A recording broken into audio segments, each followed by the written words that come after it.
Shah had a plan, oh grand and true, to bring back a custom just for you, a dowry's charm to rekindle the fire. In a world where romance might expire, he'd gather gold with wit and flair, pledging his heart beyond compare. For in the shimmer of that old dear gold lies a tale of love, both brave and bold. Bring back the dowries, let's make it clear. Hey, Paul, welcome in. I see your comment there from Twitter. Unfortunately, that one I can't make big on screen, but I went through hell tonight to figure this out. Don DeMarco, welcome in. Mountaintops, welcome in, sir. I had to rearrange so many things to get this to work, man, but I hope this doesn't let me down. I might even need to make it a little bit bigger. We should have a fun one, you guys, so let's let a couple minutes go by, let some folks come in, and then we're going to be going over the video, which I completely lost and need to pull back up. Let's see. Hope everyone's doing okay. I tried to get you guys some content throughout the week, so you got to give me some credit over here. I did not leave y'all hanging this week. I hate how this auto plays every time I open it. Okay.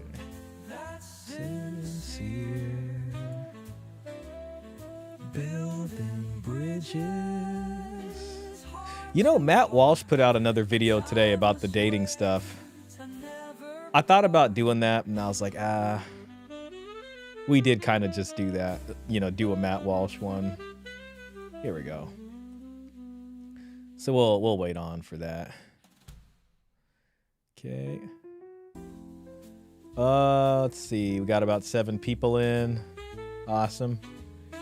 And we'll be watching this video today.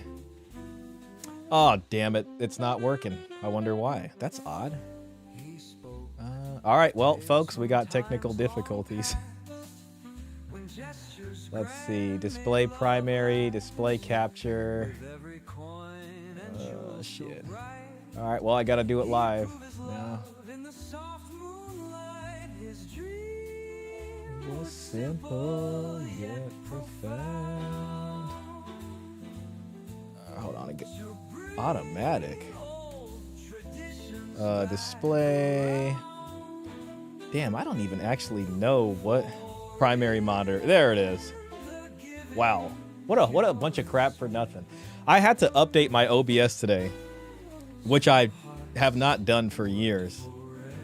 But I finally did. So the good news is we got this back.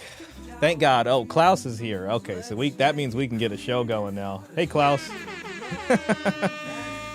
NZS. Good to see you. You know what? Let's let this one play too. This is good. Deadbeat Woman. Maybe we'll see Luke tonight, huh? Good to see you, NZ.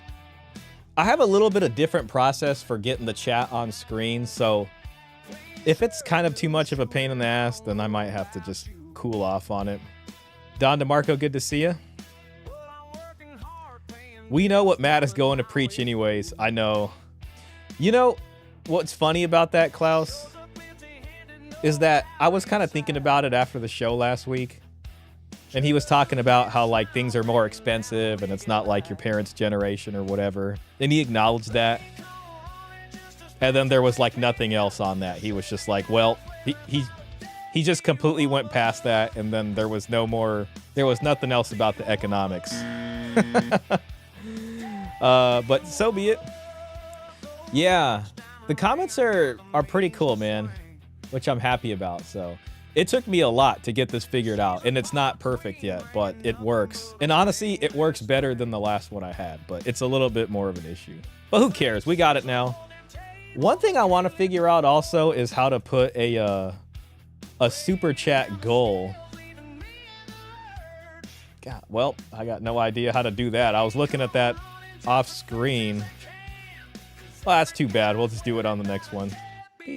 Oh, here we go. Goal. Yeah, look at that.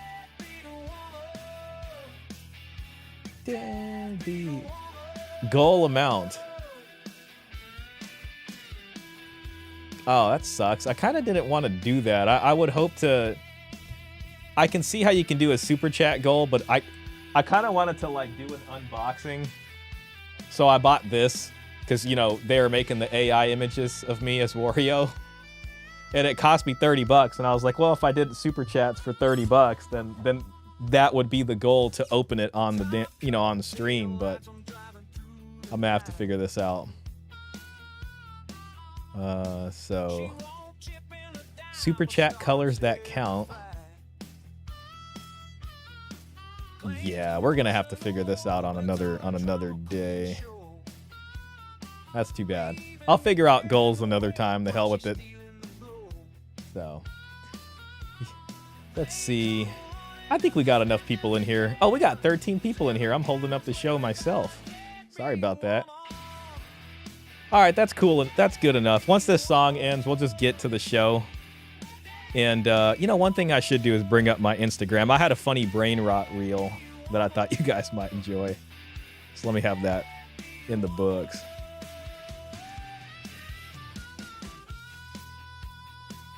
All right. Hell yeah. All right, we got a couple of them. Okay, perfect. All right, cool, man. Well, it's good to see everybody. Titan Struggle says, shout out to Shah. Thank you, Titan. But yeah, welcome in.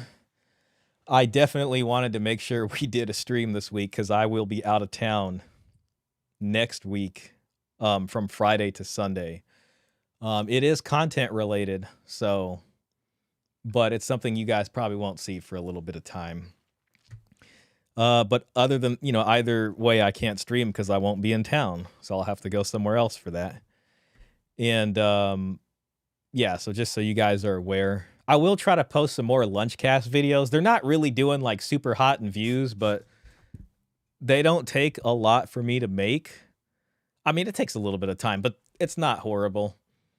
And I feel like if I consistently make them, then maybe they'll do better. So for the guys who did watch them and hit the like button on those videos, I appreciate that. That means a lot to me. And if you guys ever wanted to submit topics or questions, I could turn those into a Lunchcast, if you do that through the Discord or all that. I think we are missing Mr. Pitt. Hopefully he'll come in soon. I think he's been kind of busy usually for the first hour of the show. Mad Villainy says this should be interesting. Yeah, so what we're going over today is I had to change my screen. So you're going to see me looking up because my OBS is up here, but I just need to trust that my OBS is working. So yeah, this came out like 10 days ago. So it's pretty new. Somebody sent it to me to react to. And it's a video about this person who's apparently a doctor, from what I can ascertain here from the username handle. Pretty big channel, 650,000 subscribers. So that's how you know she's serious. And what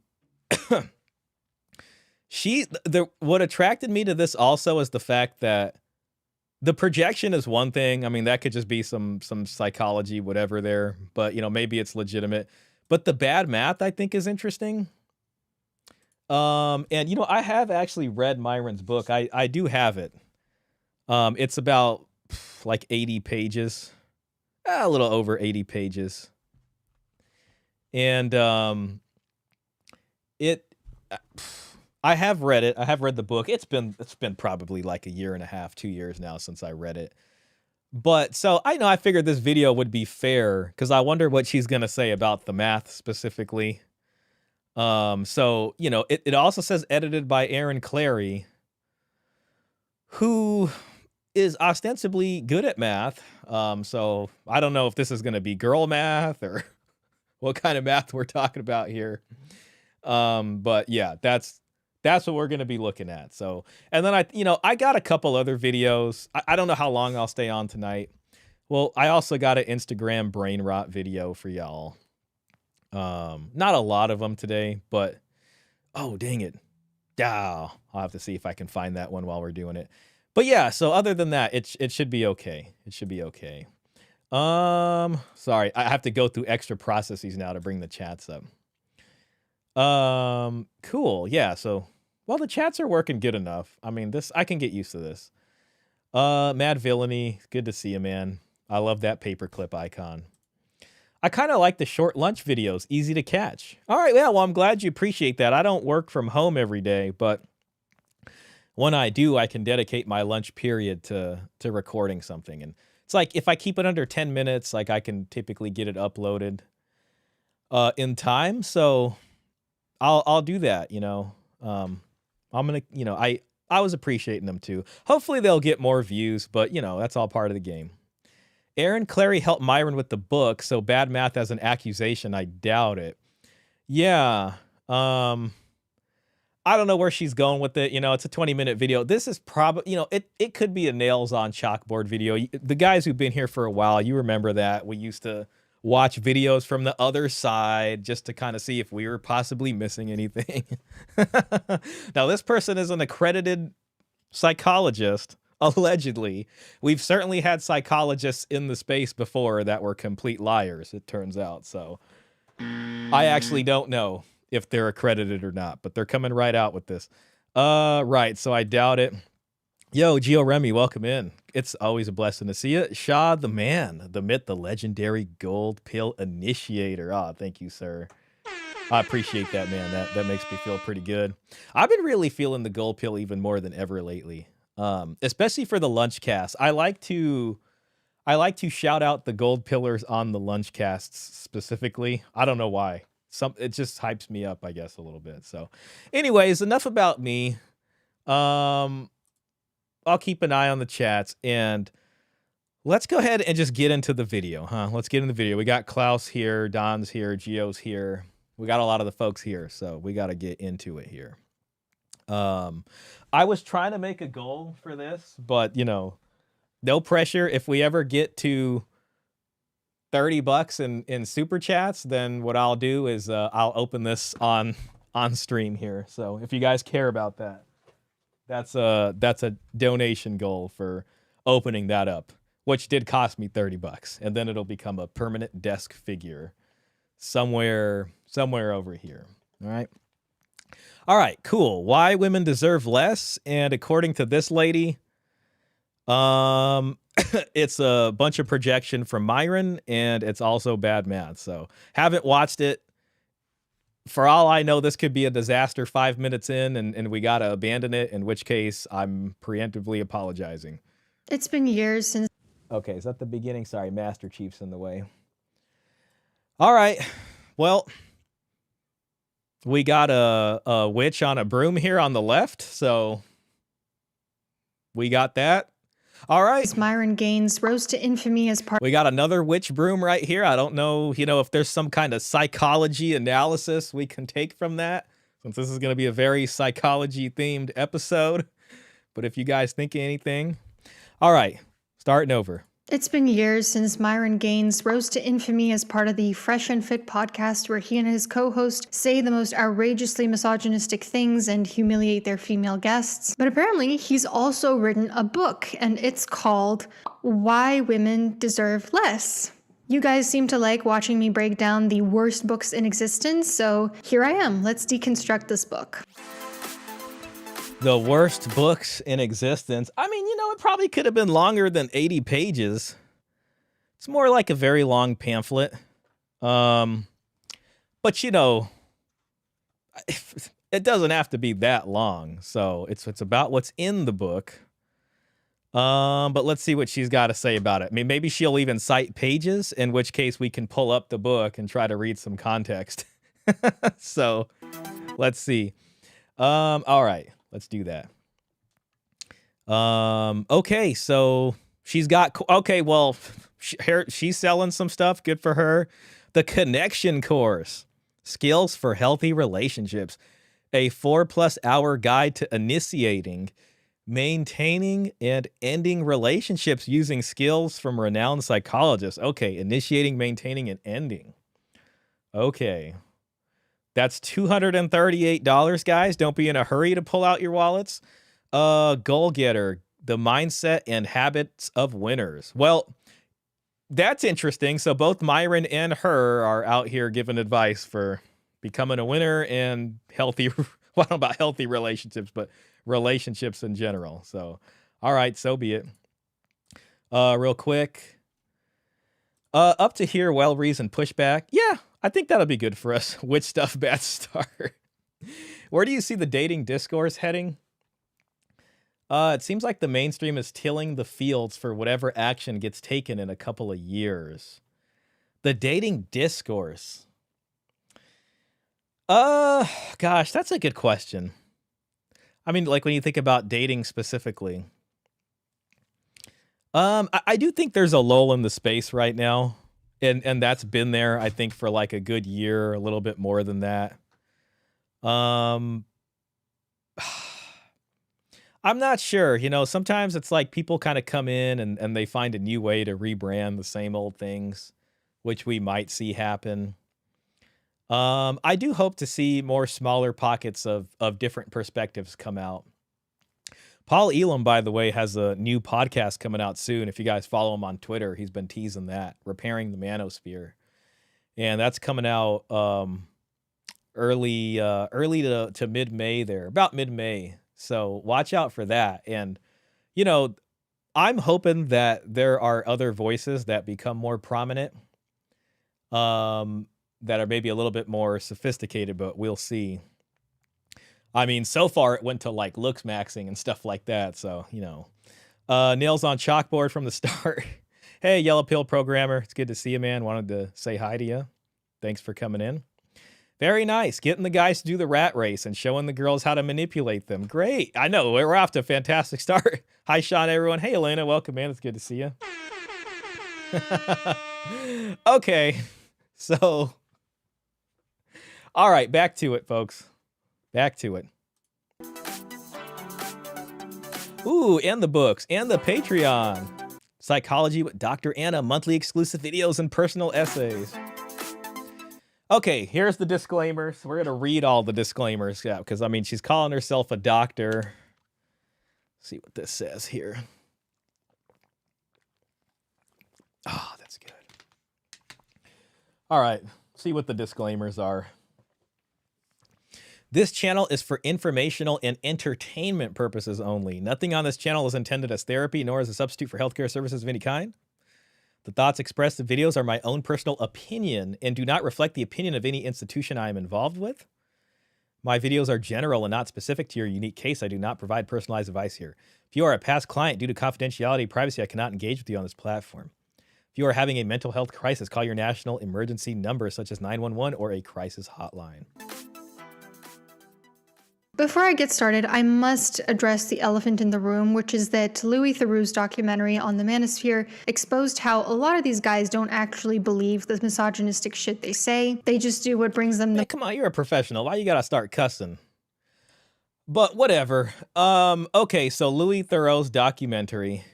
Hey, thanks so much for the super chat there, NZW. Let me recognize that real quick. We got 5. Okay, well, that's how the super chats look like on this. Okay, there's a little super chat tag there.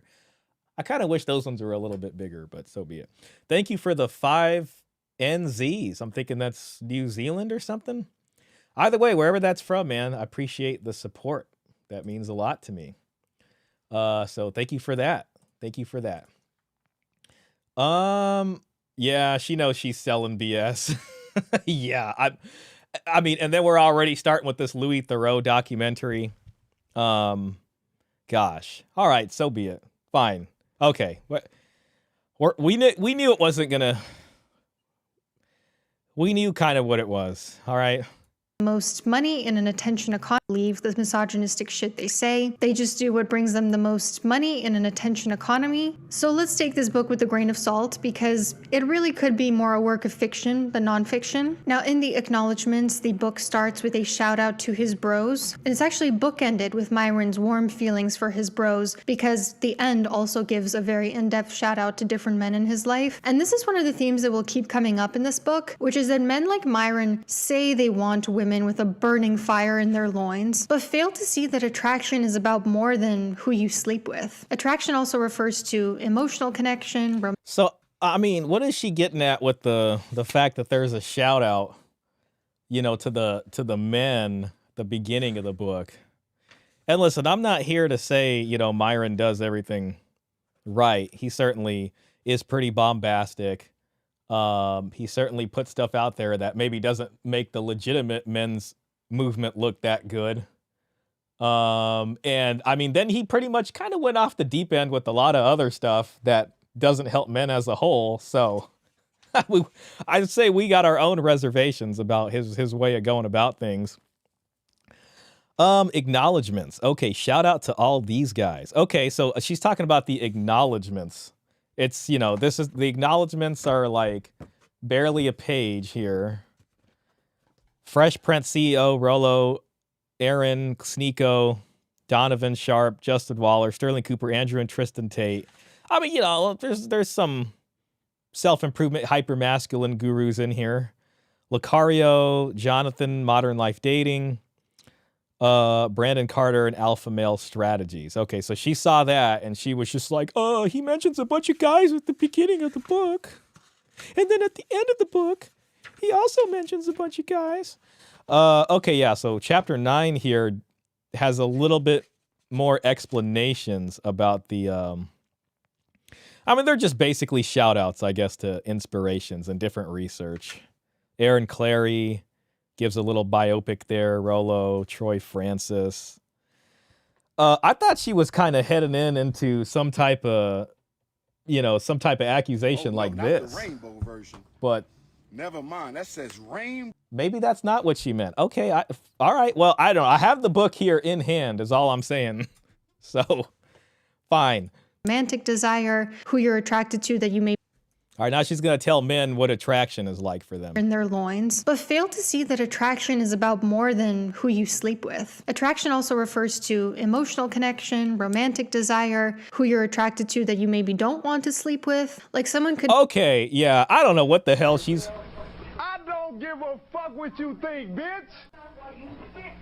Oh, man, yeah. I mean, attraction's about all these things. So, yeah, so this is like... I don't know, man. There seems to be a whole bunch of making stuff up here, but so be it. But you know, she's got a PhD. Apparently, she's a doctor. All right. Be only romantically interested in women, but also interested in sleeping with men. Or someone could only want to sleep with men, but also be turned on by women. Or someone could be uninterested in sex at all, but still want a romantic relationship. So often men will put on this like aggressively heterosexual performance where they flat out disparage gay men and so forth. But when you actually look at their behavior, they have little to no actual interest in women. What they value... All right. So let's go ahead and get to the behavior. We're about to dive deep psychoanalytically. ...is the company of other men, the opinions of other men. Even when they boast about their female conquests, it's usually because they want to impress other men. So it just makes me... Okay. I mean, it could be wanting to attract other, or impress other men and also impress women. Like, there could be something, you know, about there being this kind of little boy figure in there that just wants acknowledgement. It doesn't have to just be just for men. It could also be from women.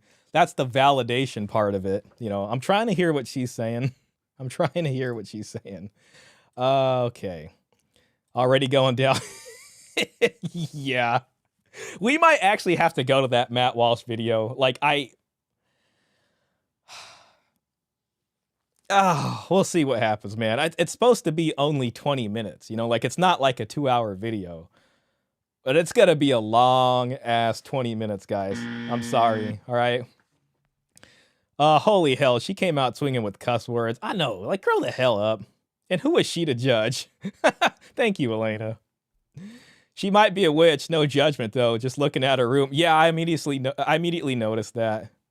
She's got all black on too, so I don't know what that means. I'll judge witch stuff, no thanks. Louis Theroux, that was not a documentary. That was a vile hit piece. Yeah, I don't think she really knows the difference. Hey, Dan the Man, welcome in, man. Books commonly have acknowledgments. What's the big deal? Yeah, I don't get that's. Oh, he just wants these other men. All right. What's up, Shah? Man, I'm just chilling, bro. It's good to see you. There are some good men in that list. Yeah, it's a good list. All right, well, okay, fine. Moving on. I wonder, when I hear men speaking about women with so much contempt and speaking about men with so much endearment, do they not realize how that sounds? Chapter 1 is literally just a quote from some other pickup artist who claims that women are spoiled rotten because they're offered sex 1,000 times a month. First of all, no. Okay, let's see who the other pickup artist is. Sorry, guys. Let's just see what's going on here.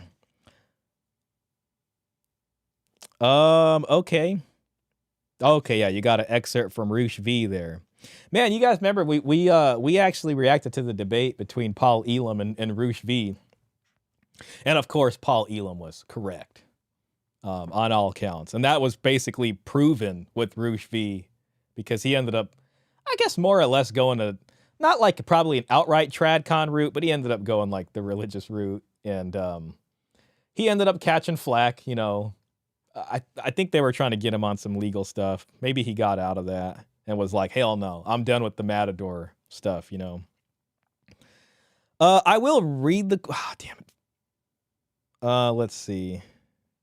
I won't read the whole quote, but the first part of it is, beautiful girls in big cities are now directly or indirectly offered checks more than 1,000 times a month from men on the internet, at bars, on the streets, and within their social circles. If a girl has a basic internet profile, spends time on social networking, and goes out twice a week, I guarantee she's offering more C-word than even the most famous women of the past. I mean, you know, like, maybe it's a little alarmist, but I literally have a screenshot that some woman sent me from one of her dating apps, and she was on there for like, it was like just a little over a week, and she had 1,000 likes on it. And probably like 10 to 15 of those super likes or whatever a day. So, I mean, you know, 1,000 times a day, maybe we can go with 1,000 times a week, right? No, they're not. Where are you getting that from? The average woman is not offered sex 1,000 times a month. But also, it makes it seem like... I think you could say being hit on, more or less. Or, you know, being given a pass. If this were true, it would be such a great thing for women, which... But yeah, okay. Like, more or less, I guess you could just say anyone that's on a dating app, if you want to count that. Really reflects a misunderstanding about what women care about. Maybe men would want 1,000 offers of sex per month, but most women don't want that. They would much rather have... Well, you know, that could be because if they're offered it way more than men are, it's devalued to them. So for them, it's like, okay, that's something I can get easily, so I'm not super worried about that. But you know, okay, fine, whatever. We're gonna try to hear her. We're gonna try to hear what she's saying. Sorry, guys, I'm just liking my new super chat bringer upper thing. In her mind, he was supposed to mention her. Elena, Louis Theroux, that documentary. Louis Theroux, that documentary in the trash. That's a good one, Gio. Her womanese license is revoked. I know, right? There's a whole lot of... Shut your bitch ass up! Oh, I missed a lot. Man, I'm just going to scroll to the bottom. I'm sorry, guys. She doesn't get the point. Circles around. Tacticus, it's good to see you, man. Nobody asked for a PhD opinion. God, I hate this woman. She just applies whatever psychological language she feels to anyone with such annoying biases. Practically female Dr. Phil. I hear you. I mean, they're loving it, man. They're loving it. Wanting it is irrelevant. The offers are numerous is the point. Yeah, in plain English, right? Great point, Shah. Thank you, Tacticus. Always a pleasure to see you. She's probably rich. He should just go and show her what's up. You just need to find a way to shut her up. Yeah, seriously, she's just marketing to women. You know, the odd thing about it is at the beginning of the video, she's just like, they're just doing stuff to get attention in an attention economy. And then quite literally, it's like she's doing the exact same thing, just on the other side. Like, this is her living her Wizard Liz moment, so to speak. Have respect. A lot of the instances in which they are offered sex are incredibly dehumanizing, where they're literally just seen as an object. And then that's literally the whole chapter. It's just a quote from this pickup artist. I mean, she might even be right about that. So this is a pretty short book. Yeah, and she is correct. It's quoting about like a page and a half from him. So, yeah, that's chapter 1. I'll give her some credit for that. That is, you know, if you want to call that a chapter, I mean, maybe they could have just been like an intro thing. All right, fine. Let's go and see what's next. Myron couldn't even be bothered to contribute anything to the first chapter of his book, just to quote one of his idolized homies. In chapter I'm gonna give her credit on that one. Yeah, chapter 1 was not much. 2, he gives 3 anecdotes, one of a boy who gets laughed at by a girl he asks out, one of a man who's ghosted by his date, and one of a bitter old man. And I guess the message we're supposed to internalize as a result of these anecdotes is that women are mean and men are poor little victims. He says men are taught to take women at their word, be nice, and always be a gentleman. Myron, quick question. Why do 1 in 3 women experience intimate partner violence mostly at the hands of male partners? I mean, you know, the red pill has come up with an answer for that. And it's more or less because women are choosing men that treat them badly. I mean, quite literally, most of the space in earlier days too, or a lot of the space, maybe not most of it, was trying to deconstruct why women frankly dump men that are perfectly good to them, want to take care of them, do all these things. And then they get the short end of the stick, and then, you know, they'll choose some. That's where like phrases like the tingles, you know, like, oh, well, he gives her the tingles. You remember that back in like the sort of earlier days of the Reddit? And he treats her like crap. Paul Elam quite literally recommended a song that we used AI to make called How Much Do I Have to Shit on You to Get You to Love Me? So yeah, to answer your question, lady, it's because they're choosing, it's the same damn reason that 50 Shades of Grey sold like crazy, Mrs. Psychologist PhD lady. I think you can put a little bit, you know, together here. But all right. Why do 1 in 5 women experience sexual violence mostly at the hands? Because they're reading 50 Shades of Grey and they're fantasizing about it. I mean, damn, well, we might even be able to see it here on you know, this bookshelf back here if we really look hard enough. Of males? Why are 90% of murders caused by males? Is it because men are taught to always be a gentleman? The Margaret Atwood quote feels particularly pertinent here. Men are afraid that women will laugh at All right, Margaret Atwood. Let's see what Margaret Atwood had to say. them. Women are afraid that men will kill them. I want to be clear, if you're hearing this. If you are a man, I am not saying that you are inherently bad or violent. Nah, you haven't won us over at all yet. We expect more from you. Saying is that male violence against women is a huge problem, in large part because of social norms, not because of biological badness. What I'm saying is that it's ridiculous for people like Myron to act like women are coddled at the hands of men when the reality is very far from it. In chapter 3, he says that there used to be this old contract between men and women, and now there's a new contract. The old contract was that men provided resources and protection, and women provided sex and children, and the new contract is women standing up for themselves. I mean, that kind of old contract and stuff like that, that's a little too, basic for me.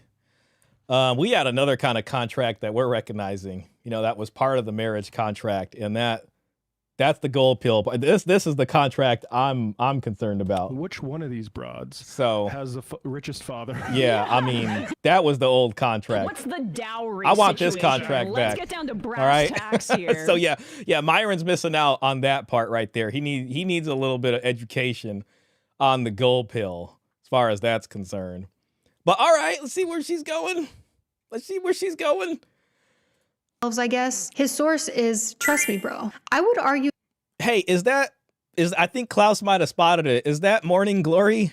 I think that's this book, right? I think I could see it. Is that the Milking Farm book? Wait until she reviews why women deserve even less. Oh yeah, I think I heard he's writing like another book. This is true what he said.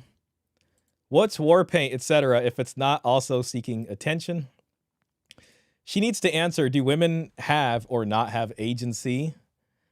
A lot of IPV has two-way violence, not just one-sided actions for men. Yeah, and it's not often acknowledged. Dubai chocolate love. Yeah, I know. Your girl is going. She's not yours. It's just your turn. Same concepts. Usually they want agency, but zero accountability and consequences for their choices. Right. Let's see if we can find that Minotaur book in the shelf. Klaus, it's probably there. Yeah.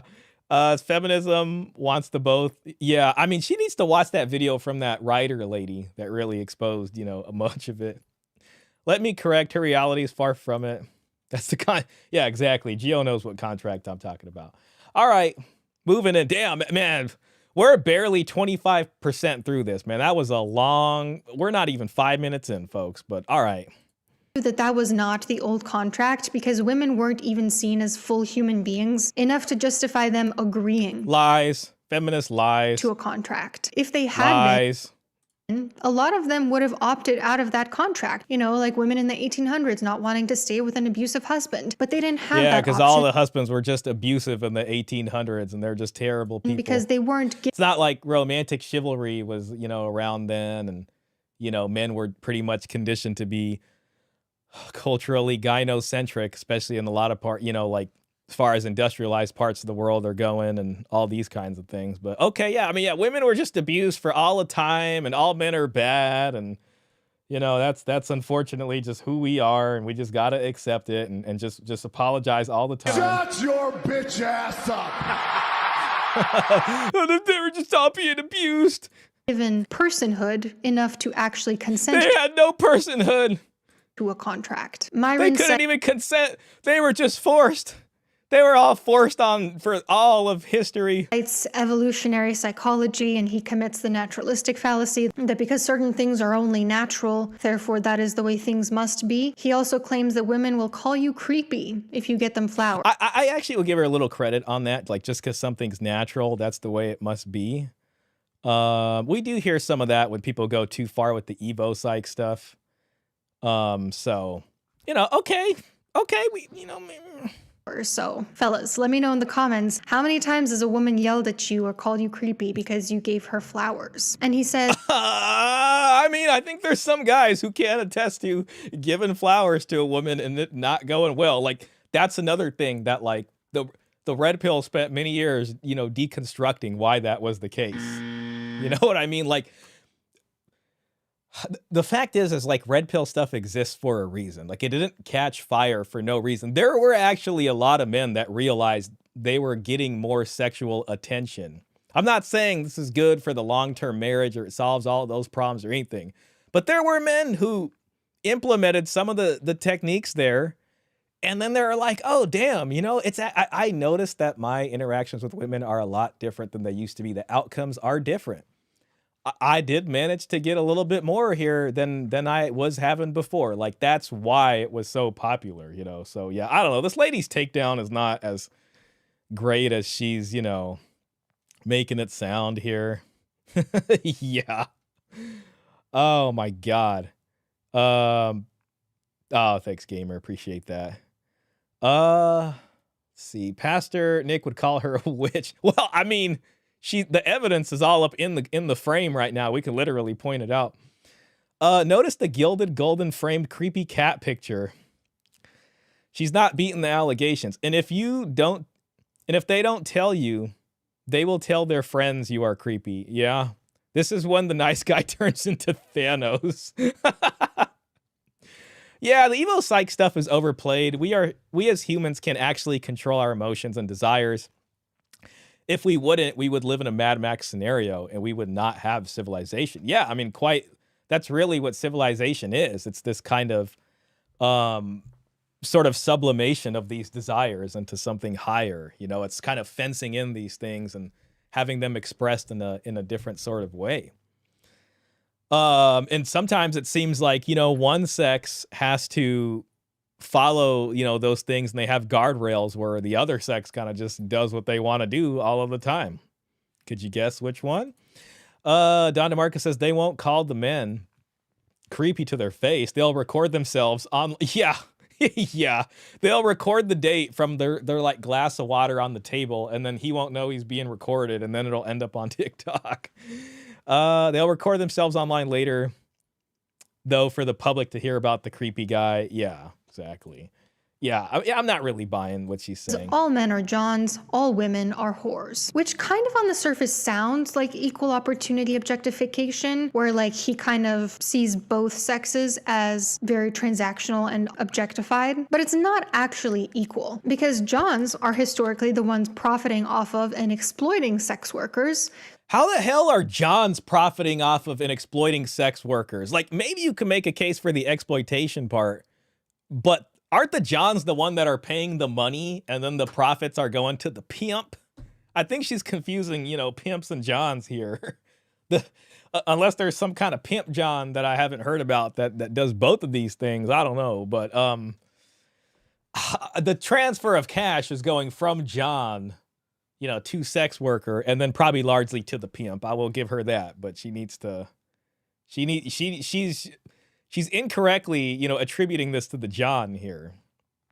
So what he's really saying with that expression is women are objects that men own and profit off of. In chapter 4, he cites Beyonce's song Irreplaceable while completely missing the point of it. He acts like, the world is filled with all these like man-hating anthems. But the point of that song is a woman stepping away from a man who's mistreated her, who has cheated on her. She's just saying enough is okay. That's Beyonce. Enough. I'm not going to stick around if you're going to treat me this way. She's not treating him horribly. But for guys like Myron, that's a problem. Yeah. Now, see, on the it's a problem. Listen, I can't say why it's a problem for Myron, but on the other end of the spectrum, you got the men comparing notes, and they're wondering why, women have left good men for the man that is being sung about in this song. If anything, the song is just a kind of projection of the weakness that the woman feels for that kind of man. That man is actually very irreplaceable to her, and it's very hard for her. She has to go through a whole damn journey and write a whole hit wonder song to try to be able to do that. That's the point. If it was, you know what I mean? That's what it is. That's the part underneath it. But whatever, okay. Money for couples. The 4-hour work week. Interesting. A song at Dead Man's Cove. We got Jung's Red Book right here. Exorcism of Fairies. Okay. Oh my God. Look at this. Look at this right here, guys. I can't make it bigger. This literally says Dowry of Blood. And I know what that novel is because I've been looking for like historical works and even works of literature about dowry. And this Dowry of, okay, I'm gonna pull that up right now. I didn't buy the book, but it's like some recent thing about like vampires or something. Dowry of Blood. Here it is right here. This is the book. This is literally on her shelf. A Dowry of Blood by S.T. Gibson is a dark, gothic fantasy novel that reimagines the story of Dracula's brides, focusing on his first bride, Constanta, as she seeks freedom from her abusive, immortal husband. Like, she literally has a novel about a woman that's, like, this is the stuff that sells. They like this stuff. The story follows Constantia, as she finds love in companionship with Dracula's other consorts. Okay, we might have some rainbow stuff going on coming soon. No, not the rainbow. Okay. An aristocrat and an artist, and together they uncover his secrets, leading to a tale of obsession. And I guess it's called Dowry of Blood because, he wants her blood because he's Dracula. Okay. So they're prisoners and they want to be solidarity. Like, it's so crazy. Like, women, that's like a fantasy. Like, that may as well be a Korn novel. Like, that may as well be the Minotaur novel. Like, it's just another version of that. They love that kind of stuff. You know what I mean? And we spotted it Right there. That word dowry, I can probably see 100 miles away. I know it's not that clear on here, but I mean, maybe I can make it bigger. Dowry, right there. You guys see that? Dowry mentioned? Dowry has been mentioned. Your dowry, it's my right. Okay. Oh, all right. Sorry, I had to get that out of my system. As soon as I saw dowry, I lost my, you already knew what was going to happen, right? So, all right, moving forward. Because they're going to try to mistreat women. And if all women just say to the left, then they have no one. Do it. Of course they're going to do that. Because they're all predators. Hey, Peter Wright. I can't make your comment big on screen, but I do see you in here. Peter Wright says, from financial dowry to beauty and sex as dowry to blood as dowry. Yep. Anything to not, have to contribute something financial and material to the relationship, right? God forbid they have to do that. They'd rather go that. These books equal send the asteroid. Yeah, it's pretty bad. She literally flaunts smut corn on her PhD book. Okay. All right, legends. Oh, by the way, we got 25 concurrent viewers. Wow, that is freaking awesome. And we got 12 likes. Guys, what really helps me is if the other, 11 of you guys or 12 of you guys can hit the like button. That will help take this stream to new heights. And of course, I'd be grateful for that. So, yeah, folks, please hit the like button. If you have not done so already, it's free and it certainly helps me. All right. This behavior is very disrespectful towards men when they record their men without them knowing. Both those desires are no longer in check. It's just debauchery. There is no objectification on either end. Both are getting needs met. She says, Nawalt, watching the videos of women wanting a hall pass for the celebrity on a concert, yet her math doesn't add up. Based on the literature women read. She seems young, hard to accept from a psychologist in their 20s. Life experience in a psychologist is important in my view. Yeah, I think so as well. It's like a 22-year-old being an admiral or general, not legitimate. Yeah. Okay, moving on. Left to mistreat, and that's sad. That makes them victims. Myron laments that women no longer need men. This seems to be like a real point of contention for him. And the lovely thing about no longer needing to rely on someone is that then you have the choice if you still want them. In fact, I would argue that's even more beautiful. Let's assume this is like a different context. Let's assume this is... Mine's problem is he doesn't know about this. Your dowry, it's my right. So he needs to figure that out. He needs to talk to Coach about this. There was a dowry or a bride price. So, I think that would help reframe some things. Like a parent-child dynamic. When they are minors, children need their parents. Then, when they become adults, they no longer need their parents. But if the relationship is strong enough, hopefully they still want to have their parent in their life. It's, in my opinion, a good thing that we no longer need to rely on men because now we can choose to be interdependent with each other. I don't know. Looking around, it seems like a disaster out there. But, so be it. Okay, we're going with that. Taking issue with this reflects, again, this very transactional, dehumanizing outlook that your value and... Man, this woman's mind would, melt if she ever heard our conversations about the dowry. She would come after us so hard. She'd be like, oh my God, that's terrible. You want to treat women as property. And I'd be like, no. What we want is for you to come with something tangible. Okay. Everybody else's is determined by how useful everyone is. It's very utilitarian. Myron blames... I mean, quite literally, women... There are hundreds of videos of women saying that. If a man doesn't do this, or he's not useful, or doesn't add to my life, and this, I don't need nothing, and he better this or that. I mean, there's probably a lot of resentment here against Myron's show. Maybe she watches it and gets pissed off or something like that. And I mean, they have spent a lot of their show kind of showcasing a lot of how, women think that's why they got big in the first place. Then, after a while, watching the same thing over and over again, it gets a little stale. But their show did serve a purpose in the beginning. It really did. So, she's going to have to accept that. Don't read into her credentials too much. Lots of psychologists, therapists are hard left-leaning. Yeah, she's kind of seeming that way. Yes, many lean left and many are women. CJ sound drop, salute to Coach. Absolutely, shout out to Coach.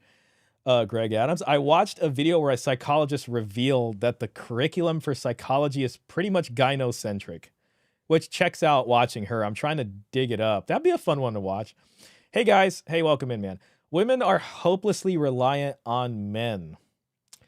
It's hidden. Example, clean water, electricity, roads, food in the grocery store, etc. Yeah, definitely. And we certainly got a state and a system crafted for a kind of wealth transference in that way. Internet, mechanical repairs. Okay, moving in. Damn, man, we're barely 6 minutes in, guys. Women's right to vote and the passage of no-fault divorce as reasons for why women no longer need men, which is, I suppose, true, and I think, again, in my opinion, a good thing. Now, Myron doesn't identify as a misogynist. He says he's just spitting facts. This is what happens when you communicate to a group of people that they are more rational than other groups of people. You get men like Byron who think that their She almost said Byron. opinions and even distortions are facts simply because he holds them. He says that women I mean, she's kind of doing the same thing. complain about non-existent things, but interestingly, right after he criticizes women's false oppression, he then starts complaining about misandry. It's always so ironic to me with men like this that they criticize women's victim complex and they dismiss the very serious, life-threatening, documented threats that women face, and then they It's always like to the, extremism level here of, well, what about, these very, very, very bad cases? Therefore, all this stuff overshadows that. I wonder if she can, muster up anything to mention any legitimate men's issues. Crap, I forgot to put her on screen. My bad. I got images in the Discord. Oh, actually, that sounds really fun. Let me look at that real quick. That's a pretty good one. Yeah. Oh. Can you just show me your credit report already, lady? For the love of God. Somebody give me a cigar. That's how I feel. Thanks for that, man. That's awesome. Go straight into complaining about much more minor offenses like women ghosting men or women laughing at men. Much and more acting minor offenses. Yeah, okay. Yeah, because women don't do anything else bad and terrible to men. But okay. They're the martyrs for it. You cannot have both. Either you think that complaining about oppression is self-victimizing, or you don't. You can't complain that women are self-victimizing and then go and portray yourself as a victim over much more minor complaints. But in reality, yeah, see, she's really trying to downplay legitimate, men's issues, which is, and that's pretty much the tell there. Like, she's not gonna, they're just minor issues. Like, she doesn't have the experience of that, or she just doesn't care. And yeah, I mean, so she's as biased as anybody. it's usually projection with these people. What they criticize in the other, they are guilty of themselves. And that is usually because they assume everyone else thinks like them. It's in part because of lack of Whoa, guys, we're getting some deep psychology over here. Whoa. Oh my gosh. Like, isn't this just so crazy, the analysis going on? Damn. And it's also a diversion tactic. Me? I'm not pretending to be oppressed, but that woman over there who's asking to not be brutalized by her partner, she's playing asking to not be brutalized by her partner in the oppression Olympics. He says that women should be grateful because men gave them rights. Oh my God, is that how it happened? One day men said, you know what, lassies, I think it's time we gave you the right to vote. And then in 1974, they were like, oh. And I mean, the other part of this too, it's like, a lot of societies were not democracies up until like very recently. It's like, she's just like, all men were just voting all the time and the women were oppressed, for all of history. It's like men barely were voting, until we had some revolutions in which a lot of men died, of course. And then, there was more of a kind of, the voting rights expanded basically to a lot more people for the first time in history. You know what I mean? Hell, even in ancient Athens where, democracy was, like, not everybody was voting over there. And yes, it was land owning men that were Athenian. Yeah, they were the ones who voted. And, more or less, they probably served some time in the military as well. I mean, I wouldn't be surprised. But yeah, then there was like kings and it was like, what the hell do you mean vote? You know what I mean? It was really one of these situations. Shut your bitch ass up. You want to vote? Shut the hell up. Vote. Do you own land or not? No? Okay, well, you don't own no land. Shut your bitch ass I mean, there you go. Then voting was like way more recent, and it's really not that long in history until where women get the vote. You know what I mean? So it's just like, man, get out of here. Dan's got another. Okay, we got more images. All right, let's see what we got. Like, oh, thank God. Yeah, oh man, that sounds really good. Like, yeah, we gave her a chance. She's whack. I mean, this is basically her right here. Oh, hold on one second. I have no dowry. That's her. We got to the bottom of it. It's time to have a cigar. Thank you for that, Dan. Vote, what's that? Net contributor voting for the win. Yeah, and it's like, when the hell is she going to bring up the draft? Like, can you talk about the draft too, lady? Like, what are you forced to do? Oh, but there's some women and oh my God, they were brutalized. Well, it's like, I don't know, are you going to talk about the guys that were lied to about paternity their whole lives and then realized it in their 60s? You know, with the ancestry DNA test or something crazy like that. Oh, well, that doesn't happen to a lot of them. Okay, well, then I could say that about, you know, these women being brutal. Oh, that doesn't happen to a lot of them. Oh, that's about 4 to 5 women, and you report something. And they also read fantasy novels about it. Oil and gas, automobiles in general. I got some images in Discord. Thank you, sir. Brutalization isn't widespread, and historically it wasn't. This is an exaggeration. Yeah, it really isn't. She's literally doing all the same crap. Like, this is actually projection. Like, quite ironically. That's the problem. Like, when you sit here and you accuse others of projecting, it's like, more often than not, the accuser is also projecting. But here we are. Thank you for that, Dan. Or Don DeMarco. Obligations getting detached from voting rights never get discussed from these people. Vote, what's that? Net contributor voting for the win. I put the video in the content sharing section. It's short. It's about 7 minutes. Okay, yeah, maybe we could watch that. Now women own property on mortgage and loans. Do they count for voting? Yeah, they probably owe more in debt. Aaron Clary could probably tell us about that. Hey, Heroes Forge, welcome in, man. Good to see you. There weren't these commonplace beatings. I know, that's all more fantasy novel jargon right there. Like, they've just read so many, like, I said, what the hell is that Handmaid's Tale type of books? And it's just because they fantasize about it. Like, this is what they want. This is what they want. And it sounds crazy. And I wouldn't be saying that if I didn't have multiple women confess this to me. And I'm not trying to say this to be like, oh, I'm not that guy. You know what I mean? Like, but even me, I've encountered enough women that are like, yeah, that turns. So many women, they want that kind of thing. So they're just in their mind living some, you know, fantasy. I'll take net contributor voting. All right. Anyways. All right. Yeah, we're going to try to get through it, guys. Oh my God, did we forget to give you the right to open I feel like your I'm turning into Raymond in this stream. own bank account? My bad, girly. Here you go. It's not like women had to fight. It's not like you could just like open a bank account that easily in the past. Anyways, like, even if you go to some countries now, it's a pain in the ass to open a bank account. Not everybody could do it. Like, you're sitting there farming. What bank account? The bank account was the harvest. Like, how many ears of wheat do you got? That's the bank account. You know what I'm saying? Come on. Tooth and nail for their rights while men resisted it as long because men all had credit cards like going back hundreds of years, and they would just sign up, you know, for the latest thing, and they were just buying all this stuff, and the women were stuck at home, you know, basket weaving. Okay, lady. as possible, right? It's not like we're currently seeing a resurgence in men wanting. She is kind of spitting like what she's accusing Myron of doing is she's spitting out that same poison for the ladies. To take away women's rights. It's not like Myron himself has All right, criticized. the next one is Myron versus math. So this, I mean, should hopefully cut out through a lot of fluff, and we're going to find out if the math is wrong. Maybe she's really got something to say here that we should pay attention to. So we're going to try to go in here with an open mind. I'm just going to speak that aloud so we could try to do that. Shout out to the 26 people in here that are watching. We got 17 likes. Thank you for the 17 likes. The other 9 people, if you don't mind hitting that like button, that really helps me. That certainly helps me. We make it to $30 for super chats. We will open up Wario here. which will become a death picture, or I will never open this until we finally hit the goal someday in the future. He even comes with the coin, which I was hoping would be more of a pill. If you turn it sideways, it might actually look that way.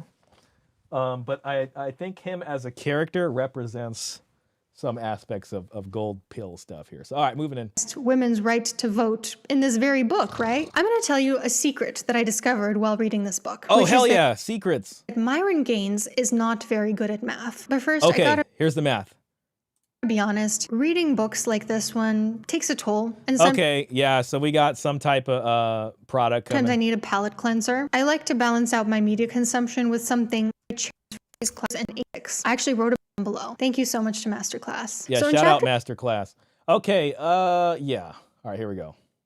All right, fellas, get ready for some maths. Number 5, Myron claims that most women just don't like most men. Remember we were talking about projection earlier? His explanation is women don't want sex with men as much as men want sex with women. Now listen, while women can be just as sexually motivated as men, it's generally true at a population level that women are more sexually selective. Evolutionary psychologists theorize that this is because women are more vulnerable, especially during pregnancy, so they have to choose their partner wisely, or because it benefits. Unless there's like, you know, as Coach would say, a fistful of 20s involved, then, you know, bam, they're selecting for a fistful of 20s out here, but okay. Benefits us as a species to select the best mate. Social scientists theorize that it's because women internalize a greater degree of shame. So are the women all getting brutalized out here, or are they selecting mates? What the hell is going on? Do they not have choice and they're just all oppressed, or is there actually selection happening? What the hell is happening? Okay, but all right, okay, I guess we can have it both ways on this too. Around sexuality, or because men don't put as much effort into pleasing women, which means a lot of women haven't had the kind of sex worth wanting. Biologists theorize that it's because of testosterone and other hormone differences between men and women, which we know affect libido. But I find it... Yeah, theorizing. So far, we didn't get to math yet. And we're almost to the end of the math section because I love how, like, you know, the title promises math. We get to the math section and half of it is an ad for something. And then we're into this part about the math and I haven't heard math yet other than Myron being wrong about this 80% thing. But okay, folks, brace yourself. We're at 11 minutes.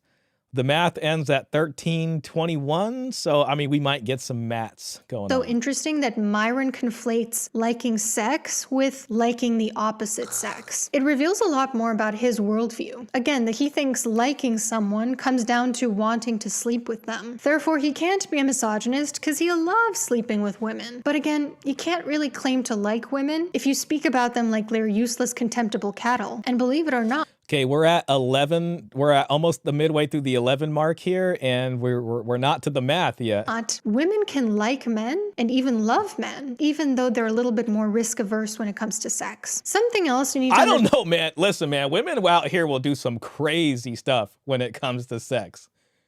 Women will come out here and they will convince you to do some crazy stuff when it comes to sex.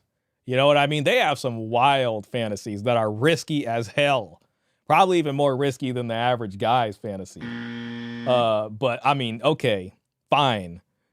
Most of the time when they're kind of being faux less risky, it's just like, what else can I get out of this guy? Like, how long can I drag along this simp, you know, in the kind of blue pill fantasy? That's when they put on the good girl act. But I mean, we know out here what type of stuff they will do. Understand about Myron is that he's very bad at math, like really okay, bad. Finally, we got to the math. And I say this as someone who, like, math is not my forte. So the fact that I could recognize this is truly saying something. Okay, maybe she's gonna blow our minds here, guys. Let's recalibrate. I'm ready for the math, man. We know stats are important. She's gonna hit us with the facts probably. So I'm open to the education, man. I mean, because Myron's definitely, you know, not the final word on all this stuff. She's right. Chapter 1 was not that impressive. But all right, let's go. All right, math time, folks. This excerpt from his book. He says gay couples have sex about 6.5 times more frequently than lesbians, indicate. Okay, so the men couples have sex more times than the woman couples. Okay, maybe she's actually caught a math error here. Let's see. women's interest in sex at only 15% that of men. Testosterone levels. Okay, I mean, and I could say that's probably a little bit of leap if you're gonna go with, you know, this specific segment of the community, which is probably a minority, and then projecting that onto straight men and women and saying that that's what their libido on average is. But let's see if that's what he's really doing. Can be used to measure sex drive, putting women's interest in sex at only 6.7. Okay, so now he's using testosterone levels. So, let me just read this to you guys. Oh, okay. Sex rates between gay and lesbian couples are revealing. Gay couples have sex about 6.5 times more frequently than lesbians, indicating women's interest in sex at only 15% that of men. Gay women versus gay men. Testosterone levels can also be used to measure sex drive, putting women's interest in sex at only 6.7% that of men's. Proxy measures, such as porn consumption by gender, show women consume only 1/25 the porn of men. Only 20% of prostitutes are men, suggesting only a 20% interest in sex. And an infamous 1970 study by Dr. Russell Clark showed women had zero interest in sex when bluntly propositioned. Yeah, I could see that. I mean, they want to be sweet talked. You know what I'm saying? That is true. That is true. I'm trying to see if I can find this in the book in real time to see like what comes before and after this snippet. You know what I'm saying? Now the book is only freaking 80 pages, so I should be able to flip through this fast enough. Violating the contract. Okay. Violating the contract. Hold on one second, legends. We could split hairs about the actual number, but what is more important is that you look past the mindless fact that women don't like sex as much as men and realize, you know, I personally don't believe that. I think women are hornier than men. That's just me personally. As much as men, and realize what that says about women's natural hardwired interest in men. If we average the above numbers, it's only 7.6% of your interest in them. Now I haven't checked his math of his own, you know, math here, but I'm interested to see. I'm interested to see. Yo, Mr. Pitt, Avalanche brother, welcome in, man. Good to see you. I'm interested to see what she spots here and what her thing is. Okay, here we go. I found it. All right, let's see what she's saying. Percent that of men's. Women only consume 1/25 of the amount of porn of men. Only 20% of. Yeah, see, but this can also be wrong on Myron's end because we know this was written a couple of years ago, and we know that they're reading Morning Glory Milking Farm. That one lady told us all about it in her amazing video, and they're reading their version of the nudie videos is actually, you know, through these kind of smut novels, you know, women ears, men eyes, blah, blah, blah. All right. So yeah. Okay. Maybe she's got some. Prostitutes are men. Women had zero interest in sex when bluntly propositioned. So what does he do? He averages out these figures. And he says when you average them out, women only have 7.6% of your interest in them. In what universe did Myron learn that you can just average out different variables that are sourced from different populations? Yeah, I think I can actually give her this. That is a bit odd there, but let's go ahead and just listen to it again. So, I mean, God, pull out my damn calculator here. Oh, my phone's all the way over here. Okay. We'll see how he got that.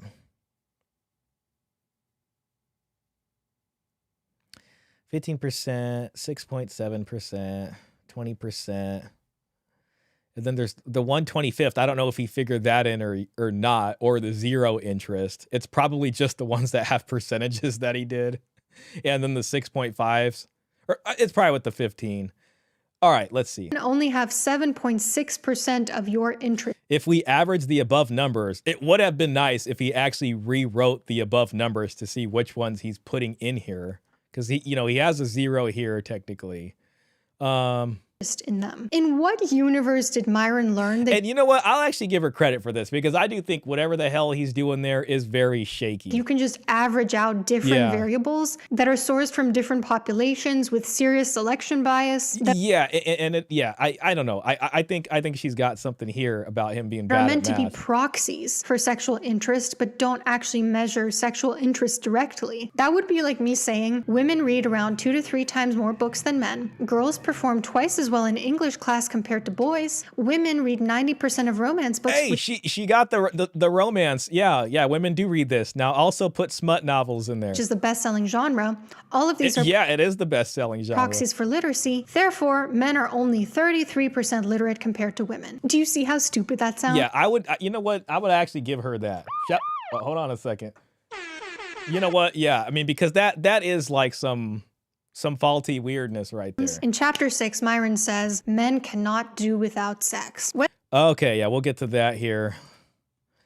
Oh, dang it. Where's, Donna Marcus says, I'd agree with her there. They sort of relate, but aren't able to be in a blender together to arrive at one main number. Yeah, that's very shaky. Yeah, I have to admit, that math is actually fishy. It is. And that, you know what? And that is actually good to point that out.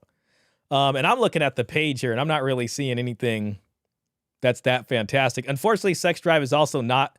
So, hold on one second. Let me. All right, we're at whatever the hell this is. She did cut off the sentence that's right above it. Wow, she nailed it here. She did. Good for her. I mean, at least a witch can be right sometimes. The sentence that is above this part right here reads, unfortunately, sex drive is not so easily measured. However, here are some numbers that show the disparity in sex drives between the genders. He probably could have just left it at that and then not put this in there. And he probably could have been like, hey, by and large, there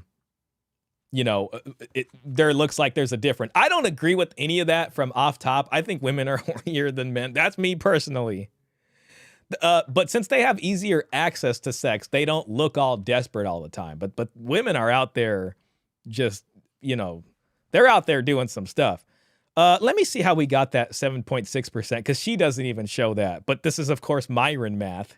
So we don't know what the hell is actually going on now that we think about it.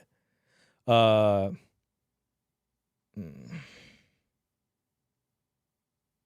then there's probably I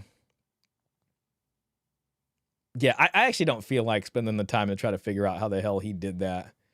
You'd have to split it up into two things, whatever the numbers were for the men, whatever the numbers were for the women, compare those two, and then see if it's 7.6% of that. And, the hell with it.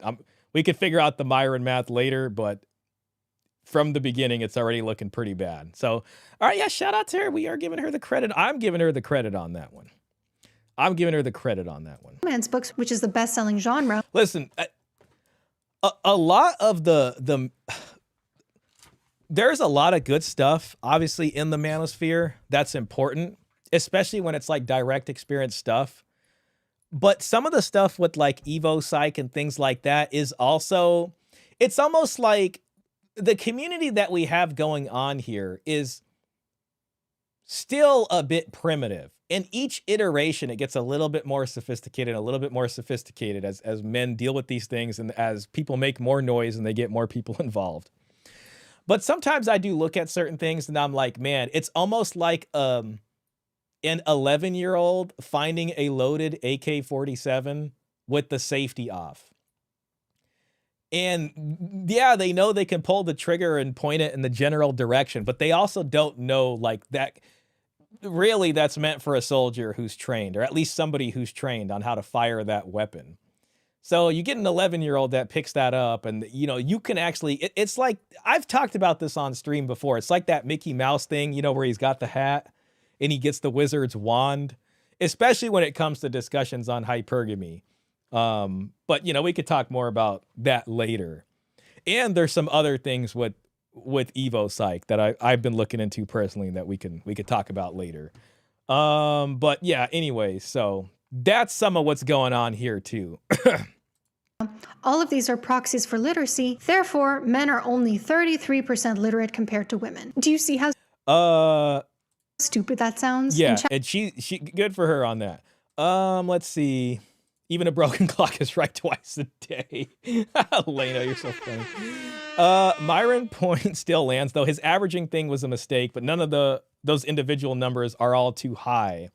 I can understand the gist of what he's saying, yeah, but he you know, I get it, man. You're in a rush. You're like, all right, I got all this attention. I'm trying to write this book so I can sell this book to some guys. Man, is this gonna focus?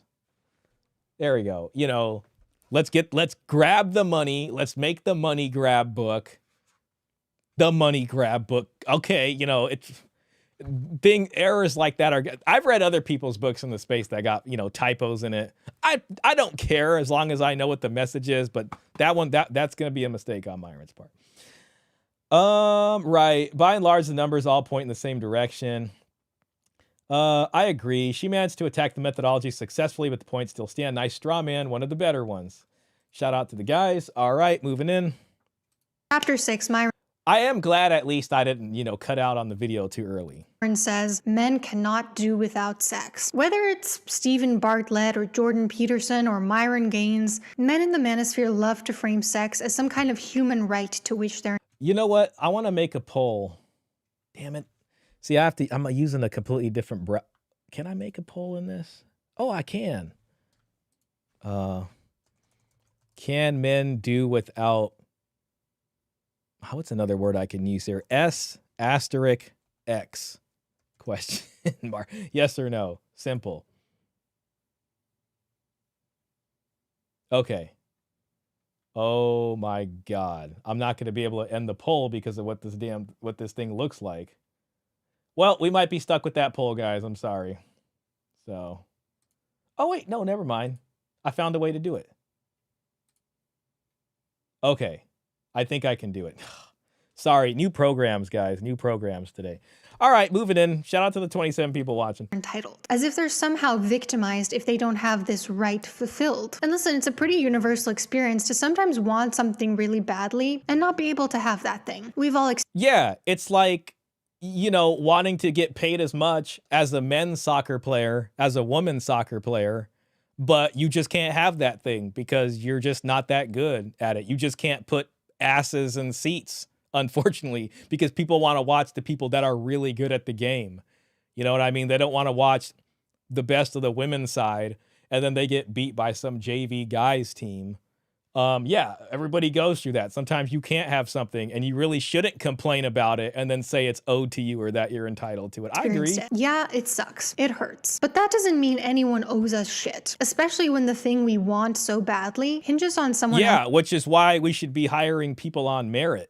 You know what I'm saying? Instead of, you know, based off other things, you know, yeah, it sucks sometimes and it hurts, but you gotta be made for it. You know what I'm saying? This is consent. Myron then claims that women aren't as capable of labor. He cites their inability to carry their economic... Damn it. Did I get the poll wrong, Elena?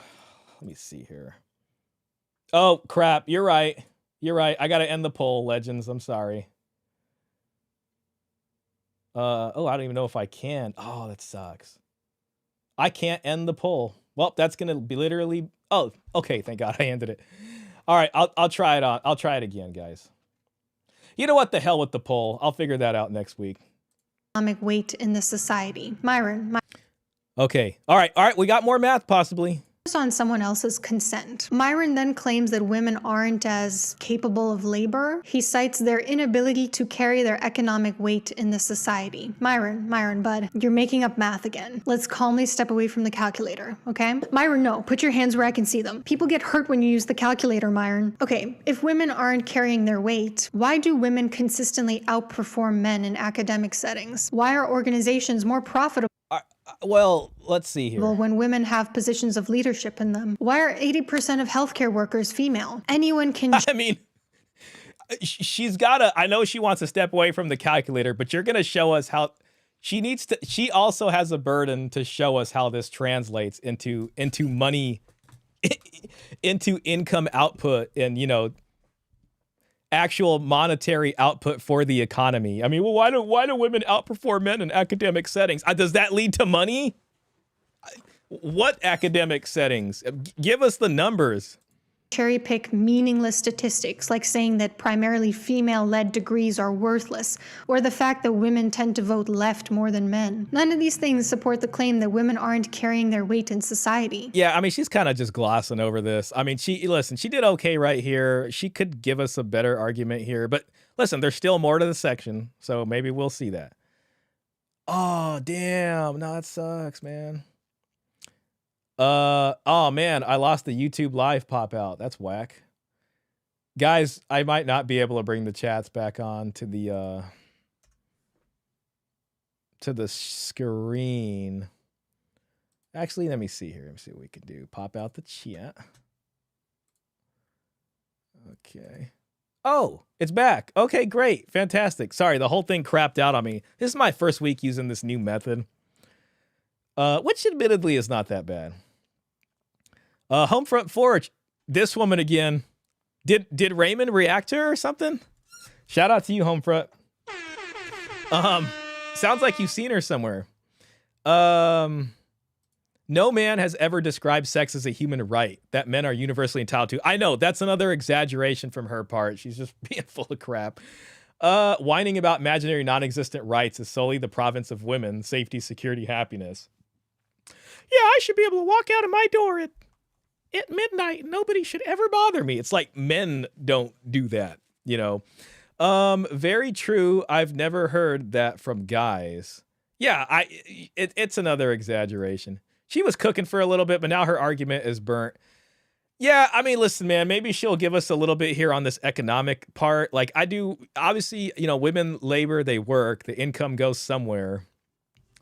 Hell, they're even more likely to spend their money. I mean, there's a way she could probably do this, but so far she hasn't. So let's see where she goes. I said yes, men can survive without sex. It just requires more self-discipline. If women convince men that they need sex to survive, they can manipulate men into giving them more resources. That's an interesting perspective there. I like that, Elena. Not in STEM. Yeah, exactly. And that's what we're not getting from her. We're not getting any statistics on that yet.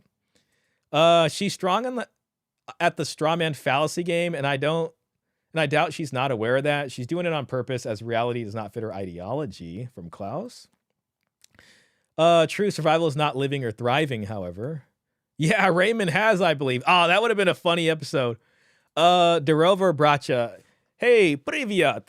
Shout out to you, Luke, man. It's great to see you. We were just enjoying Deadbeat Woman earlier. It's a pleasure as always. Hey, Luke is here. Yep, Luke is here. Shout out to Luke. All right, moving in. So then he sort of gives us his thesis, which, you know, it's always great to give your thesis on page 70 or whatever. All right, hell yeah. Here comes the thesis. Let me see if I can find that. Putting it all together, chapter 8. All right, let's see what it is. Everybody become a high value man. And, you know, something about like, if women want relationship, she has to carry the relationship from her side. And if you get enough value, then you don't have to think about the relationship because the women need to put in all the work for the relationship. We're over here saying something different, though. Dowry, it's my right. That's my thesis, in case anybody was confused. All right. Whatever the fuck this is. His thesis is... Man, no, okay. All right. Women deserve less because of economic dependence, negotiating in bad faith, and victim status and preferential treatment. Get to the Let's start numbers. off with economic dependence. He says women take more time off. Let's think about this critically for a second. Let's put on our little thinking caps, right? Critical thinking skills. Why might women take off more time than men? Actually, let's not even theorize because that can be kind of tricky sometimes. Let's go straight to the article that Myron himself cited. Past studies on gender differences in sickness absence have... Okay, hell yeah. Past studies on gender differences and sickness absence have mainly focused on factors that may cause women to have more health problems or be more susceptible to illness than men. And health issues related to pregnancy do indeed seem to account for part of the gender gap. I do wish you would like mention what page that she is, because she talks about putting it all together in the thesis, and now she's going back to this economic stuff. It's like, damn, give us the page number where he cited this. But whatever. You know, I guess I gotta sit here and look. Policies, energy, money. What the hell? Money, energy. I was just waiting to see attention and time in there, but okay, I don't see that. Your resources. There are multiple times more women-only scholarships.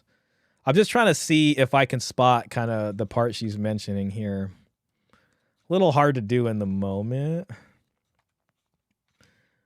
Okay, negotiating in bad faith. Economic dependence.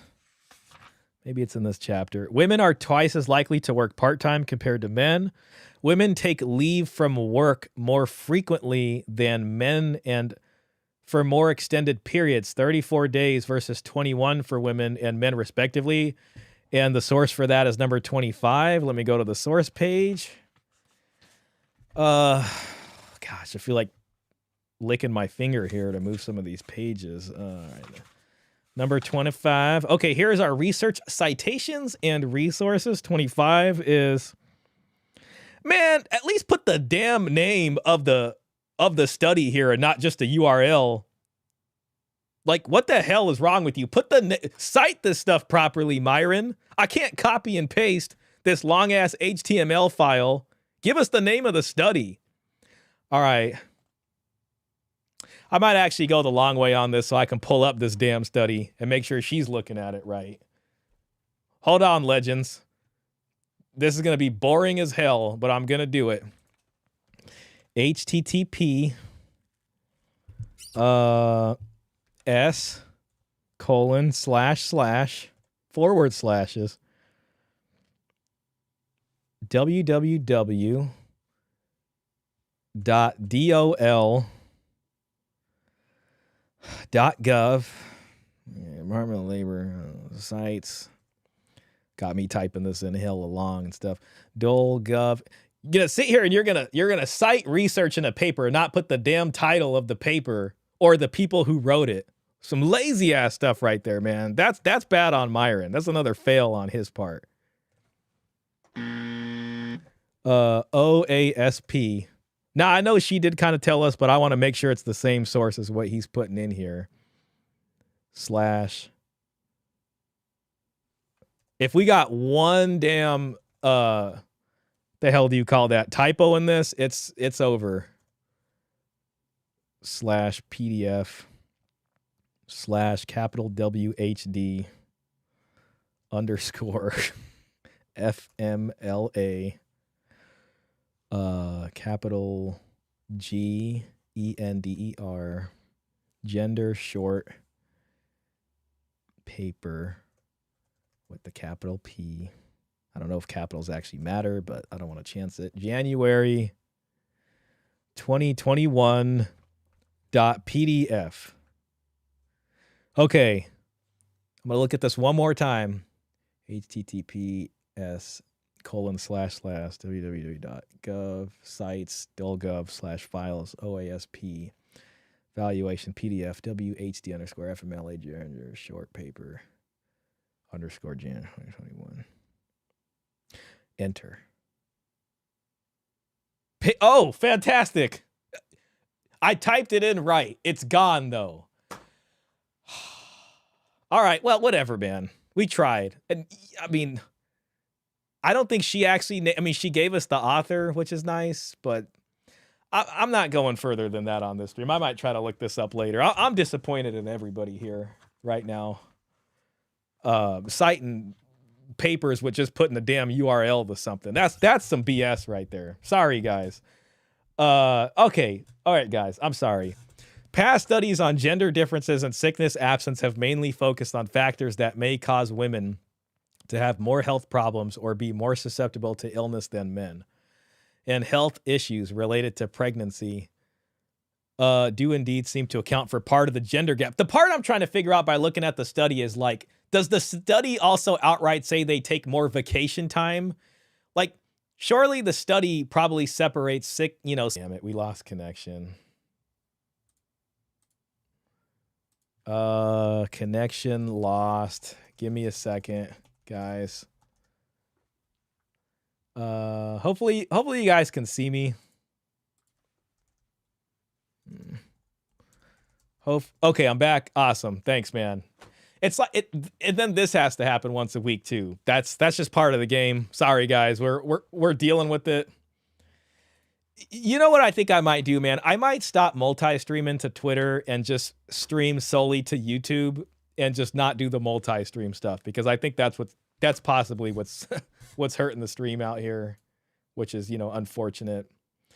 Shout out to the 31 people watching and the 21 likes that we have. If you guys really want to help me out, I mean, the people who haven't liked, you can hit that like button. We can take this stream to new heights every Saturday at 7 p.m. PST, except for next week, because I actually have to do some real content, which you guys will learn about later. Then we got Lunchcast coming in the week. So, all right, cool, man. We're back. All right, right on. All right, so let's get to this. I was just saying, basically, like, it would be nice to see the study to see if they compare vacation time, not just sick time, and see if they're actually taking more vacation time. But, good to check in. I'll look for the dowry stuff tomorrow. Cool, Homefront. I appreciate you coming in here, Homefront. It's always a pleasure to see you. Been loving the Lunchcast. Oh, thank you. See, that makes me feel good. Thanks for saying that. I'm glad to hear you guys enjoy it, because I actually in a way kind of enjoy it myself too, because while I'm working and I'm doing my whole other job, I'm kind of thinking about this stuff. So it gives me like a little outlet, which is kind of nice. So yeah, I'm going to try to bring more for you guys. All right, moving in.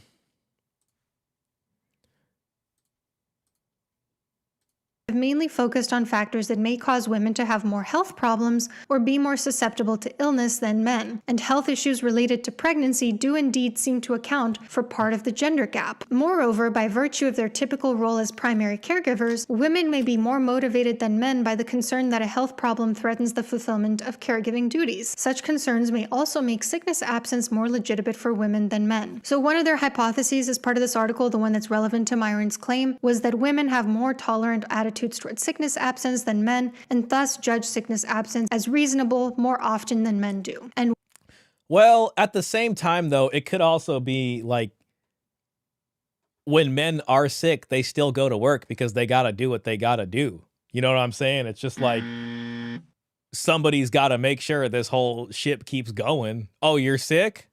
I know it sucks, but if you can suck it up, then that's probably better. You know what I mean? So where women are just like, I don't know. I would like to just see the study more, but whatever. What do you know? The findings did not support this hypothesis. Overall, women and men judge. Okay, the main purpose of the study was to examine potential. Okay, I wish you would give us. Okay, let's see. The main purpose of the study was to examine potential gender differences in attitudes and norms of sickness absence. Altogether, the analyses did not support such differences. Okay, interesting. Overall, women and men judge sickness absence similarly, even though one of the analyses suggested that women consider sickness absence as perfectly unreasonable, less frequently than men.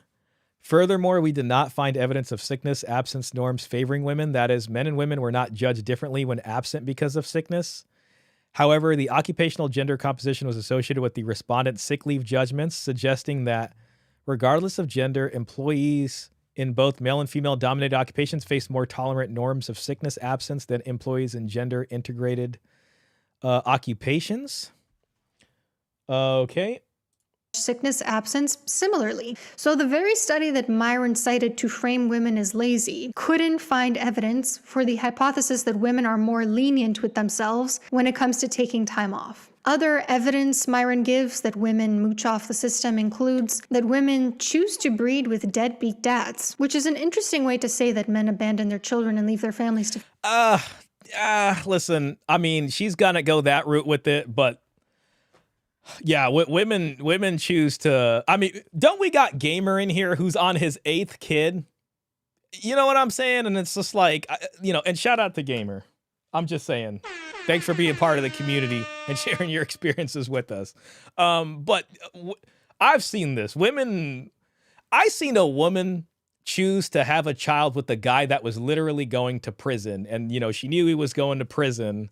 And, love makes you do crazy things. So, come on, get out of here. Okay, whatever.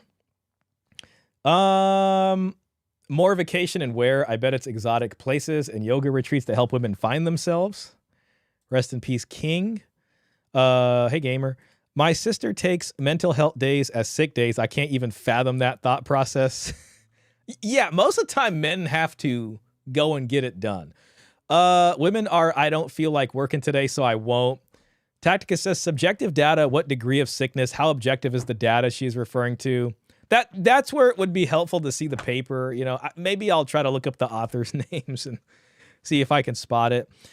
Women may be prone to subjectively ascribing themselves unable to work more than males. She lost all credibility. Listen to Dontavius. I know. Shout out to Dontavius, man. You gotta stay gaming, bruh. Don't focus on no girl. Just stay gaming. Thank you for that, Luke. We did need to hear from Dontavius. Okay, whatever. 5 more minutes. Fend for themselves. Basically, like, Myron is trying to make it sound like men pay taxes to support women, which is weird because Myron believes in traditional gender roles where men provide and women take care of the home. I don't know. I mean, who's more on welfare? And, you know, do you want to look at it that way? Home. So wouldn't his ideal scenario be one of female dependence? So he resents when women are independent and don't need men, but he also resents women when they're dependent on men. Yeah. See, because Myron's missing this part right here. Your dowry, it's my right. And I mean, she's got the word dowry in frame, quite literally right here, but she's kind of missing that history too. Dowry, it's my right. I mean, she's looking at dowry as some kind of fantasy thing here. So, I mean, I don't know where that's going, but okay. I don't know, man. Kind of sounds like you just hate women. The second reason why he thinks women deserve less is because... Look, she's got another book here called Money for Couples. And I mean, I hope that book has some of this in it. Which one of these broads has the richest yeah, father? Money for Couples. You know, God forbid they hear this. I have no dowry. If anything, I have a... This is the kind of money for couples we're talking about. Where's my sound effect? Oh, this is gonna get me copyrighted. We need all the land we can get. I don't like it. All right, I'll end it there before they come after me. That sound effect gets the stream in trouble, but I love that sound effect, and I know Luke likes it too. Oh my gosh! All right, I know, right? She's out for dowry blood. Subjective. Had to close the stream and reopen. Yeah, we had a connection issue. I'm glad that worked for you. I'm telling you, I'm not cheaping out on the internet over here. I gotta figure out what's going on. I gotta get on the phone with the ISP. Shah, you can look up net lifetime tax contribution by gender and pull up the graph. You know what? Let's do that just for the fun of it. Just give me a second here. Let's just type in what you gave us here. Net lifetime tax contribution by gender.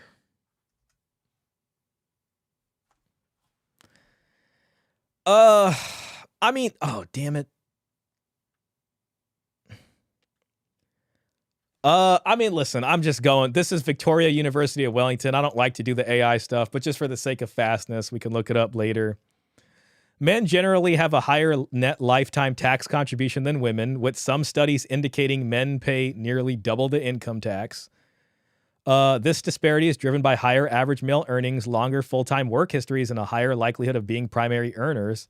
Conversely, women tend to receive more government benefits, partly due to higher use of child-related tax benefits and lower average incomes. And also a gynocentric family court, I guess, that we forgot here. Or at least given, you know, the roles that... Oh, crap. My whole sound effects board just done crapped itself.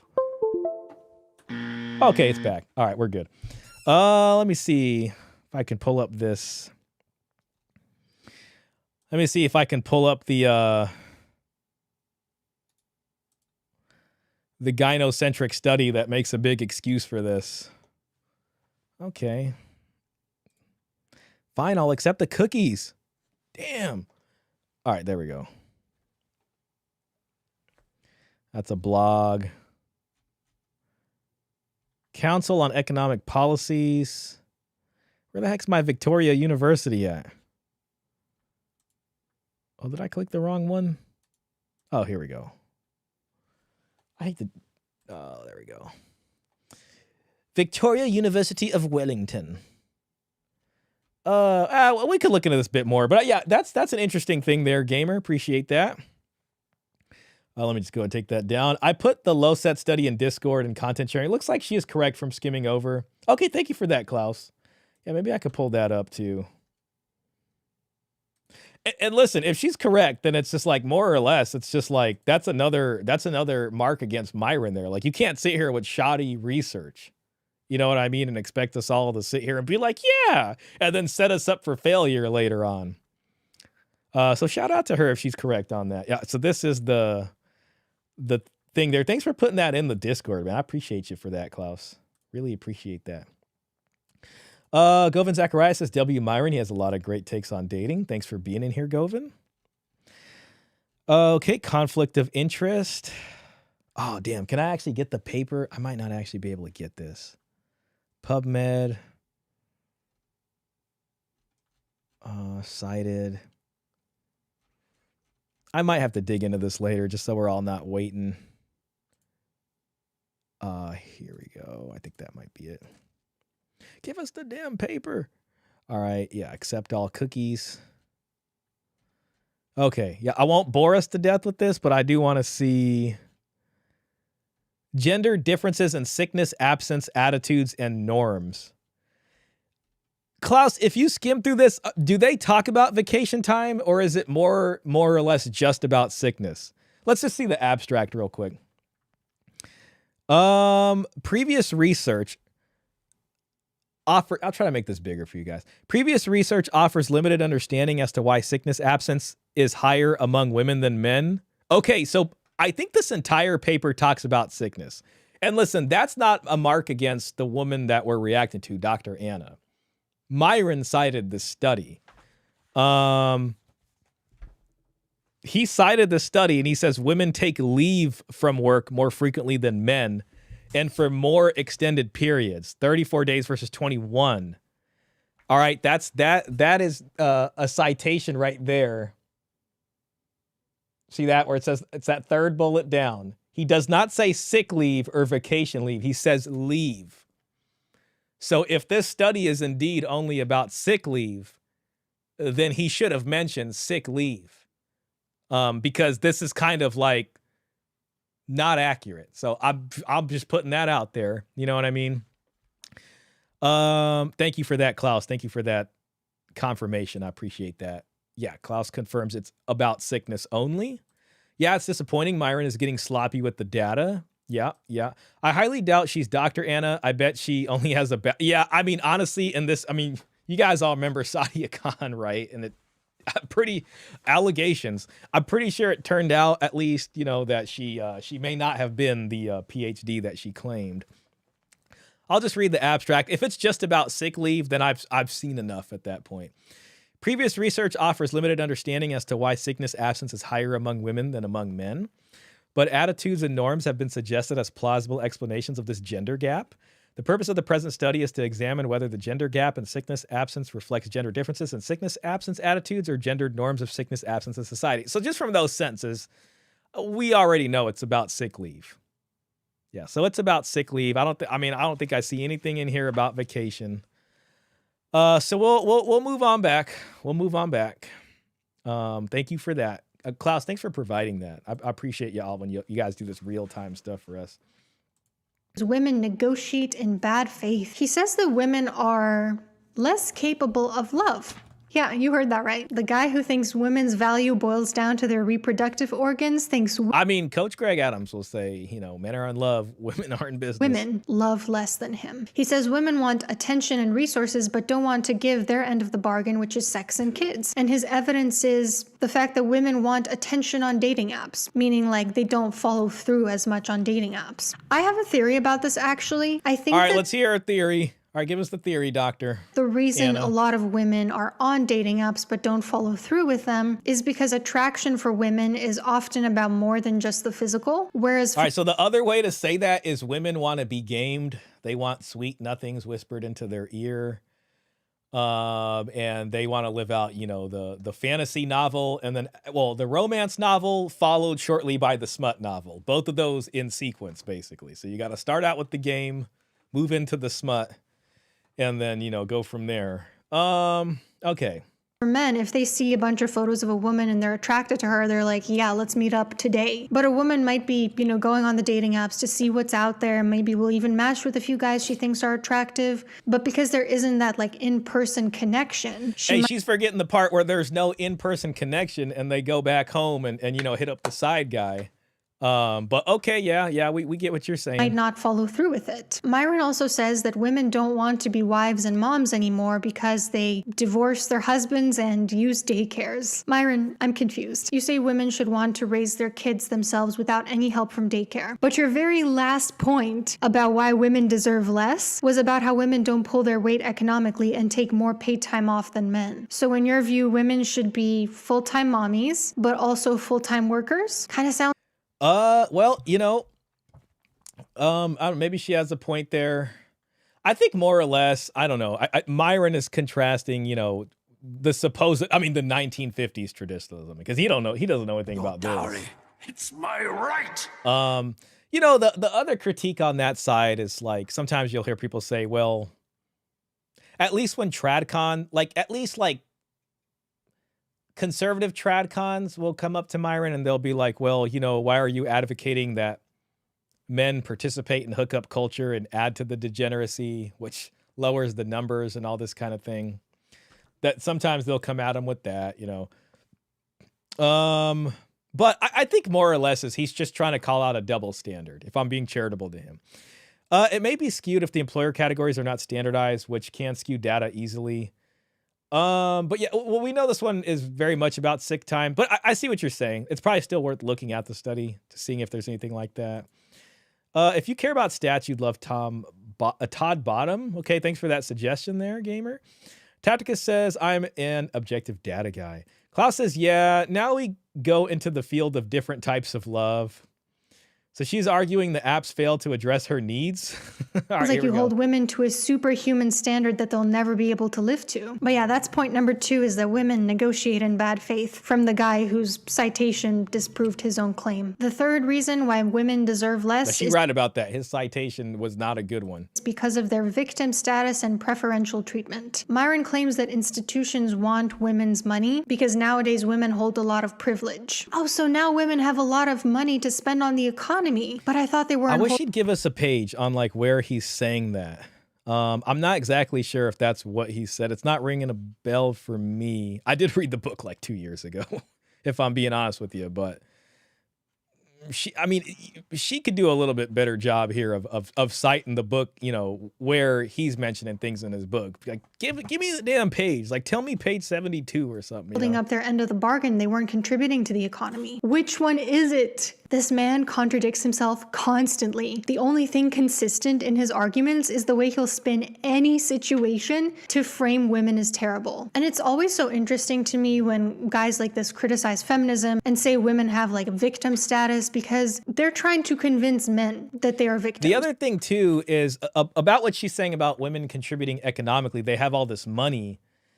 She also needs to take debt into account. It's not really about them having all this money at their disposal, but it's about their willingness to sign up for a very bad loan for a used car or something like that. You know what I mean? All that adds to the economy too, in some ways. So there's a little bit missing from what she's saying. Hey, Reaper Put, man, good to see you. What Myron is saying is from Govin is that women can pick and choose, and it's messed up. Yes, very, very true. And they can pick one thing in a given time and then change their mind and then exit out of that. And then it's like a revolving door. It's 1 foot in, 1 foot out. I appreciate Coach Greg Adams' stuff a lot more. I think he does a lot better job of explaining these things. Reaper Put, shout out Reaper Put, says the fatigue is real. We've reached the pirate society level. I think we finally understand all the reactionary conservative madness of the past. Thank you for that, Reaper Put. Okay, moving in.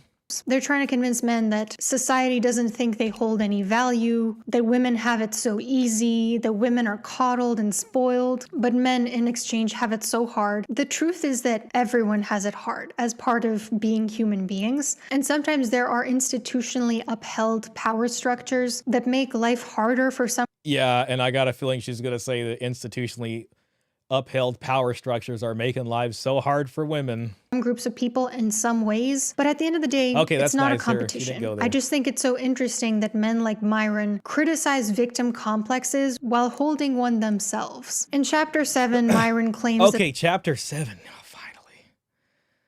Okay, we're at chapter 7 now. Let's see what Myron claims here. Okay, all men are secret millionaires. The pursuit of women costs the average man almost $7 million across his life. Myron, we're not doing this again. I can't do You know bad what? I math can again. actually kind of see your point. I mean, I guess what he's saying is like potentially the amount of time that most guys spend pursuing women, if you reinvested that into yourself, you could potentially make $7 million. Now, of course, not everybody's going to be this millionaire guy. So if he's just speaking to a minority of guys that can do this, that's one thing. She's probably going to be like, oh, he's saying all guys can do this, and that's economically impossible. You know, it's probably where she's going to go, but let's see. This quantification of human relationships is so dehumanizing and will never make anyone happy. I do not recommend treating people as commodities if you want to be happy in life. But also this goes back to the victim mindset of like, you're a victim, you don't have $7 million because of women. Are you serious? You're saying men would all be millionaires if they All right, let's read a little bit about this. I see the 6.9 million. All right, fellers, we're going to do some reading here. All right. We'll just read a page and a half. And then he goes over your resources: time, money, energy. If attention is in here. Okay, attention is not in here. All right. This book does not call for refusing to help your fellow human if she is a woman. Okay, that's sentence 1, chapters. Nor does it call for refusing to work, interact, or socialize with women in society. Instead, it is to prevent you from wasting your resources on the unreciprocated romantic and sexual pursuit of women to the point it ruins your life. All I can hear right now is Don Tavius. You gotta stay gaming, bro. But okay. Don't focus on no girl. Just stay gaming. There's a difference between helping a woman put on a spare tire and bailing her out of student loans. I don't know, man. For some of us guys, we might just keep driving, spare tire or not. Marrying her and buying her a house only for her to divorce you. Take half your stuff. He did not use the word stuff in that sentence. Take all your kids and get alimony for the rest of her life. But while that stark contrast may be clear, men still unconsciously blow a ton of time, money, and resources to pursue women, usually at tremendous cost to their own lives. Think about how much of your life was spent on the direct or indirect pursuit of women. You spend all those years in school and college to make more money to get the girls. All those extra hours you work to make the car payment on that fancy car you bought. Not for transportation, but to get the girls. And that part's italicized. All the night clubbing, party going, road tripping, and socializing you do, not bolded to hang out with your friends, but ultimately to get the girls. And how many years of your life have you cumulatively wasted online swiping on profiles or trying to slide into some ethot's DMs to get the girls? When you add it up, the costs will shock you. Aaron Clary's The Book of Numbers is the next book you will read immediately after this one. Okay, going for some more sales here. The reason is that he goes into painstaking detail to add up these costs for you. And though every man is different, the average American will spend about $150,000 in cash expenses dating and pursuing women over their lives. This says nothing about marriage, nothing about divorce, just the pursuit, dating, and courting of women. And when you calculate what you'd have at the end of your life, had you invested that money in the stock market instead, the price is staggering. $6.9 million. The pursuit of women, not even getting divorced, cost the average man $6.9 million in lost investments today. And this says nothing about what you could have done with all that time had you gotten an advanced degree. Okay. worked more, built your own house, or just went away and enjoyed some free time? All right, last paragraph before we put the book down. This makes it imperative that every modern man guard his resources, not so much so that he has 6.9 million in old age, but so that he doesn't unconsciously squander his life pursuing women. You know, it kind of reminds me of John from It's Complicated. Shout out to John from It's Complicated, who I recently had a panel discussion with Paul Elam and Matt Cross. And Paul has a, excuse me, not Paul, John from It's Complicated channel has a episode on his channel, It's Complicated channel, called Forced to Simp. And he basically says that in the society we live in, men more or less are forced to simp in one way or another, whether it's alpha simping or regular simping. And even in our panel discussion, he had mentioned prostitution as a kind of, you know, pushback on the kind of forced to simp. But like, I remember that because it's like reading this, it's almost like Myron's basically saying, well, hey, just don't simp.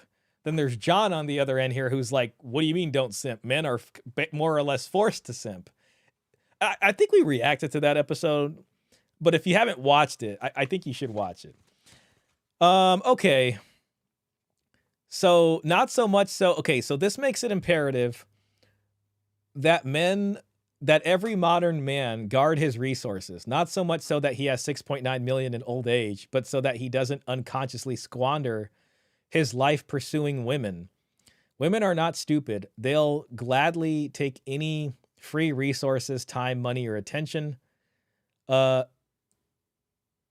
almost sounded like Coach. You'll give them. And given men's disparate sex drive, you'll be biologically compelled to do so. So 2 things must be done so every man today ensures he lives his best life and doesn't waste it. He must first identify and take inventory of the resources he has.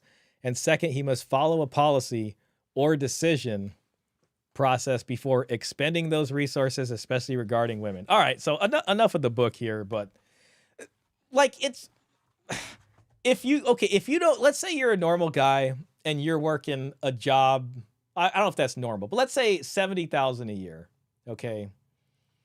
And I don't know what you're taking home from that, like, God, you know, in your like, you're spending it to live, but if none of the money's going to women and all of the money is going to you, even like if you add up a 30-year career there at the same job with promotions and stuff like that, I mean, you more or less will have not accumulated, but at least made several, at least like $2 million, maybe. Maybe my math is just off. Maybe I'm just tripping. I mean, I'm assuming you're getting raises and stuff. And then if you figure in like the retirement into all that, that doesn't make you a millionaire or an undercover millionaire because you're spending the money as you go. But if it's all spent on yourself, like there is like he's not saying, basically what I'm getting at is that he's not saying that the men are all millionaire status in terms of like, you're going to have the money at one, like you have 6.9 million in your bank at a given time, but over time you spend in the millions, or you at least earn that much. And if you're spending it on women, you could have spent it on other things. I'm just trying to be charitable. I'm just trying to be charitable here to Myron. So anyways, hey, Brute Man's in here. Hi, Brute Man. Just want to say hi to you. And Jay Cote too. Just joined. We've been having fun on the stream today, man. Jay Cote, what's up, sir? Hey, cool profile picture. My husband could be driving a Ferrari if he didn't choose to marry me. That's kind of true. Listen, if you do the math, yeah, he probably could put some of that, you know, he probably could be, would it be paid out? I don't know, maybe. I mean, you could find a decent Ferrari out here for like $130,000. You know what I mean? So yeah, I think you're right. Normal salary is like 45K. Yeah, I think you're right about that. He said investment, Shah, in the stock market. Yeah, exactly. Meaning compound interest. Yeah, so she's kind of exaggerating a little bit to mean like, oh, like you're going to have, you know, $1 million at a time. But I do get what Myron is saying on this part. I just can't help but think about John and his forced to simp part there. You know what I mean? Gamer, there is no family without male authority. It's from Elena. 160K in stock market at 18 years would be millions by 65. Yeah, and that's a fair point. It's a fair point. All right, moving in. centered women. It's interesting, he doesn't recommend decentering other men. He's all about prioritizing male company over female company. Because in my I mean, I don't know. Is the male company going to cost you money? I mean, I guess it depends. I mean, if they're grifting you, it might. Myron's eyes, men's value goes beyond just sex. In his eyes, men are actual human beings, in contrast to how he sees women. And he sums up his argument with, you deserve more, women deserve less. And then in chapter 8, he gives guys advice on how to just focus on themselves, which I actually thought... Listen, to be charitable to Myron, he's saying women deserve less from men. What women deserve, they can go out there and get for themselves. But, you know, if I'm going to be really charitable about this book title and interpret it, he's saying they deserve less from you, the male reader, basically. But okay. A lot of it was fine advice. You know, there's no issue with like decentering women if you find yourself kind of like going head over heels trying to sleep with them. And if it's like costing you a lot and taking up a lot of your life, it's like, great, go do it. Go decenter women then. It's how like sometimes MGTOW guys will be like, oh, I'm going. Hell no. Man, now she's going to sit here and get on the MGTOW guys. Like, MGTOW's not bothering you. I don't give a fuck what you think, bitch. Cut that bitch. All right, I'm going to give her like, okay, we're basically at the end, but whatever. My own way. And it's like, okay, go ahead. But yeah, oh no. Actually, I want to yell at you some more. Like, oh, no, she's tripping here. MGTOW guys actually do go their own Go way. your own way. No one's stopping you. No one's stopping you. And then Myron said... That's right, yeah. And all roads do lead to MGTOW in a lot of ways. As all relationships are the responsibility of women. I don't know what this means. He doesn't... That's okay. ...embellish. I'm not going to speculate. What I need you to understand is right here. I just need you to understand the first word of this book on your shelf. All right. I need you to understand that. Your dowry, it's my right. Okay. But basically, women deserve nothing, and they are the ones wholly to blame if things go wrong. Again, let's be real here. I think he's just like parroting Manosphere talking points. I'm not sure if he even believes any of this shit, but that doesn't change the fact that his readers who like soak up his words are going to believe the stuff he says. What did you think about this book? Honestly, my main takeaway was that Myron Gaines needs to step away from the calculator. Thank you. I mean, yeah, he did. There was some bad data in this book, so shout out to her for that. Okay, we'll read the comments. We'll do a little bit of Instagram brain rot. And then what we're going to do is we might watch one more video. What are we getting at here on time? Damn. Okay, 2 hours. I'll try to find a shorter one, maybe. I do have Matt Walsh. Man, maybe I'll save Matt Walsh's. Okay, you know what? I do have enough. Like, I actually haven't watched this video at all. So it could completely suck, but you know, it could just be a title that's clickbait, but maybe it'll be interesting. And this one is titled Why I Lost a Great Man Who Treated Me Right. And it's a person with like a little bit of views, but it got a lot of, not views, a little bit of subscribers. And I just saw this and I was like, let me just save this. Maybe we'll give her a chance. You know what I'm saying? So I mean, it's 15 minutes, you know, if it sucks, then so be it, right? So we'll go with that for the last video. How about that? Let me just go ahead and see what's going on with the comments. All right, shout out to her. I mean, there were a couple parts in this video where she pointed out something that needed to be pointed out. I can give her that credit. I don't know why she had to go after MGTOW at the end. That part's messed up, but all right, fine. Okay. In Denmark, we have a saying about this mindset. Thieves think everyone steals. Okay, interesting. And the good news about him writing a book is his audience doesn't read books. As a woman, it's an objective fact that I deserve less of his BS. Okay. The funniest part about Myron writing a book is that his audience, oh wait, didn't I just see that? Oh, well, it's more or less similar to that. Women get propositioned 1,000 times a day. Sounds like one of the most horrifying situations someone could imagine, to be honest. Myron has a penchant for the exaggeration in a similar way that this woman does. But Myron probably even does it more. You know, sleep with 50 women is another one. Whether he really believes this stuff regarding that, We are what we pretend to be, so we must be careful about what we pretend to be. Vonnegut. I think he wrote that book to justify why women are only 7.5% sexually interested in him. As a maths teacher, I support the Myron Gaines needs to step away from the calculator petition. Statistics is already tricky enough without him reinventing it. Listen, I'm going to go ahead and upvote that because there were some egregious mess ups in here. And I was not a fan of that. I'm disappointed in that. Shout out to the 35 people watching, and we got 27 likes in here. I appreciate the 37 likes. We got 41 people watching, so I'm just going to keep doing what I'm doing. He talks about how to get a girlfriend or wife, but doesn't have either himself. Okay. Hey, man, all right. Fair point.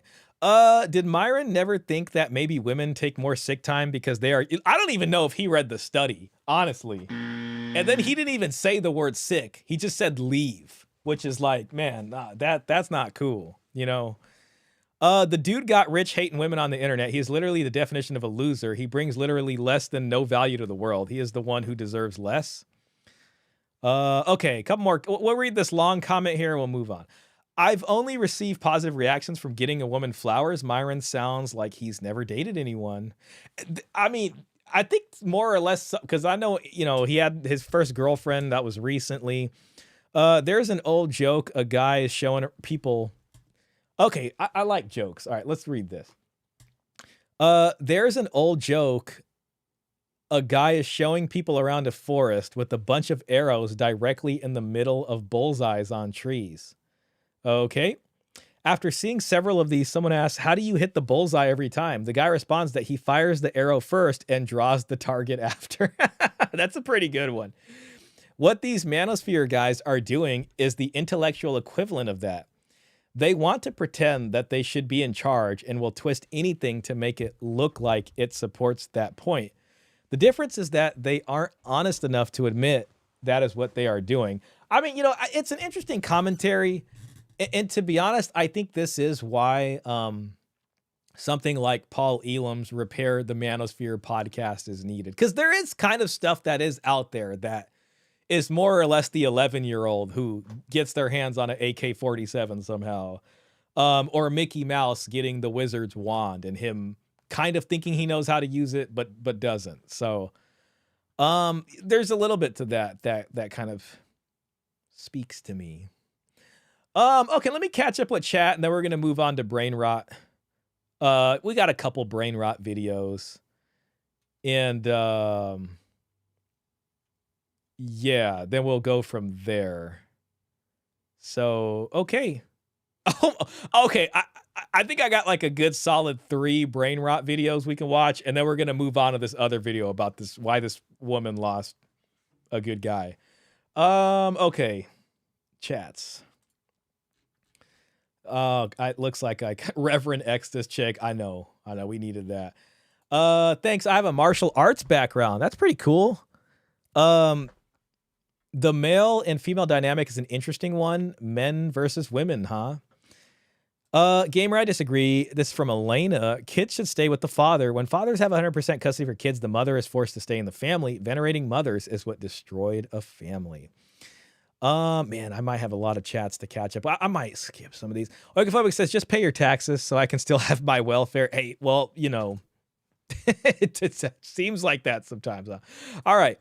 No one's stopping you. You get judged like crazy for being single and happy. Thank you, Orem. Yeah, I mean, yeah, if you're an older single gentleman, people do kind of like when they find out, they're like, huh? What? Maybe, yeah, you do kind of get looked at a little bit. Reaper Put says, I completely understand refusing to simp, but I find it psychotic to see so many people talking about decentering women while simultaneously spending their lives talking about women nonstop. And that's a fair point. I think even Paul Elam says with MGTOW, like a lot of men more or less on a long enough timeline will probably, consider having a woman, in their lives again. I think he mentioned that on the panel discussion. Don't quote me on that, but yeah, Swoops. Hey, Swoops. Shout out to you. Matthew Walsh. Sounds like you want to see the Matt Walsh Thanks for coming in, man. That's a cool jet there that you, not jet. That looks like a private airplane that you got on your profile picture. That's fun. Oikophobic says it's not short, but are you going to cover the Silver Bullet divorce video? That would be, I think that would be a good one to dedicate a stream to. Did you share that in content share? I'll have to find that. She sounds dowerless. Yeah, I mean, you know, she does got the big channel. We can look at their numbers, but I have no dowry. There's something going on over here. So, I cried a bit when I filed my taxes this year. Shots fired at the White House Correspondents' Dinner. I actually saw that. I saw Raymond Thoughts and Mine covering that a little bit before I started the stream. Pretty crazy. Man, I think every time someone tries Trump like that, he just goes even more like harder at whatever he's doing, man, you know. I mean, if you put yourself in his shoes and it's like a bullet just barely missed blowing off his brainstem, I don't know. You know, it probably does something to you, you know, a near-death experience like that. Luke Nielsen giving Mr. Pitt a big ups here with the W. Tactica says her PhD will keep her warm at night. Elena says Leo Tolstoy and Anna Karenina, fantastic story there, and there are some great YouTube movies you can find on that. Describe the social order where kids stayed with the father and it was for their long-term benefit. Yeah, and that's a big part of that story there. She cheated and left, but she didn't get to use his kids against her ex. Yeah. Agree. She'd better be happy with her degree pedigree. Okay. Oh, the White Knight simp is showing up in the comments. Yeah. Oh, yeah, they're there. I like AKs. Shout out to Luke. Oh, I mean, like when you think, I know, I mean, AKs are, you know, they're more or less invented by, it's a Russian weapon, you know, Kalashnikov. Bad doctrines hurt dogma indeed, Shah. Wow, you just brought me to my childhood days. Mickey's Magical World. Yeah, I have the hat for that somewhere. I think it's in a drawer somewhere, but I actually got like that blue hat with the Mickey ears from Disneyland years ago. God, that's over 20 years ago, probably. Can we read that paper on dowry and bride price in ancient Palestine? Yeah, we can. Maybe I could, you know, maybe I can do a segment where we kind of read stuff like that. And that paper is actually, it's a book. It is a book. We definitely can, though. We definitely can. She's actually not a PhD, but rather a Psych D.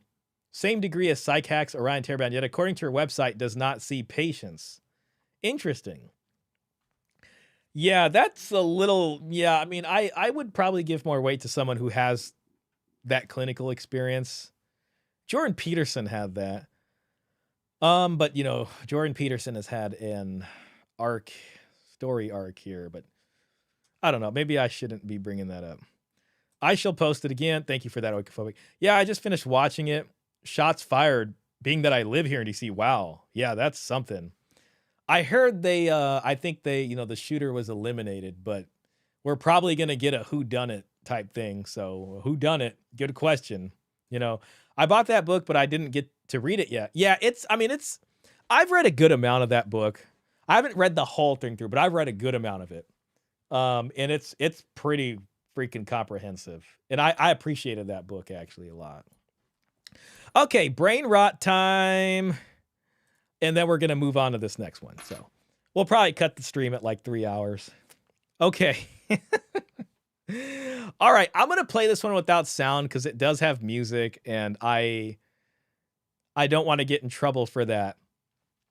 Now, this is from, you know, the Indian side of Instagram, but I thought it was relevant. Okay. And you can't see it because the play button is covering it, but it says same, but different. Okay, you got a guy and a girl, and you got a guy and a girl, and they're the same man and woman, but the top square says love marriage, and the bottom square says arranged marriage. Okay, so we're going to see the differences, all right?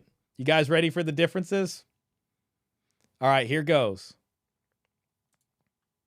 Okay, there's no music, guys. I know it's probably more entertaining with the music, but this is what we got to do, okay? So, you know, here's the love marriage. She's opening the door. He's coming home from work. Here's the arranged marriage. All right, look at the difference. She's like, what kind of gift did you get me? I'm a literal child. Here's the arranged marriage. She's over here. She's just like, okay. Oh, let me grab your bag. Oh, my God, you've been working so hard. Let me wipe the sweat off your forehead.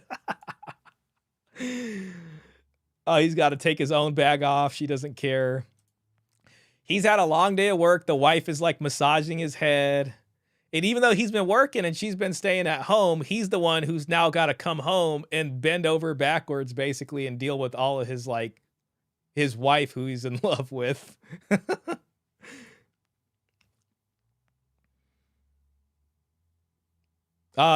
She's sitting here laughing at the stuff he's saying. She's listening and all attentive about his day. This one, she's just on her phone. Oh, man. She's probably figuring out who the next lover is going to be. Real supportive wife here. You know, we got a good marriage down here. Over here, there's a neglected husband.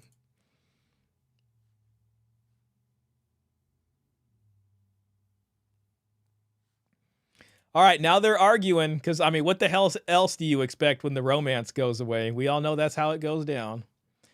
They're over here. They're just happy. You know, these are just happy, normal people who aren't taken over by the craziness of love, you know? Like, this is all the stuff you got to deal with. Now they're just both on their phones. They don't even want to talk to each other no more. He's dealing with something. She's like, oh, is everything okay? Is everything okay?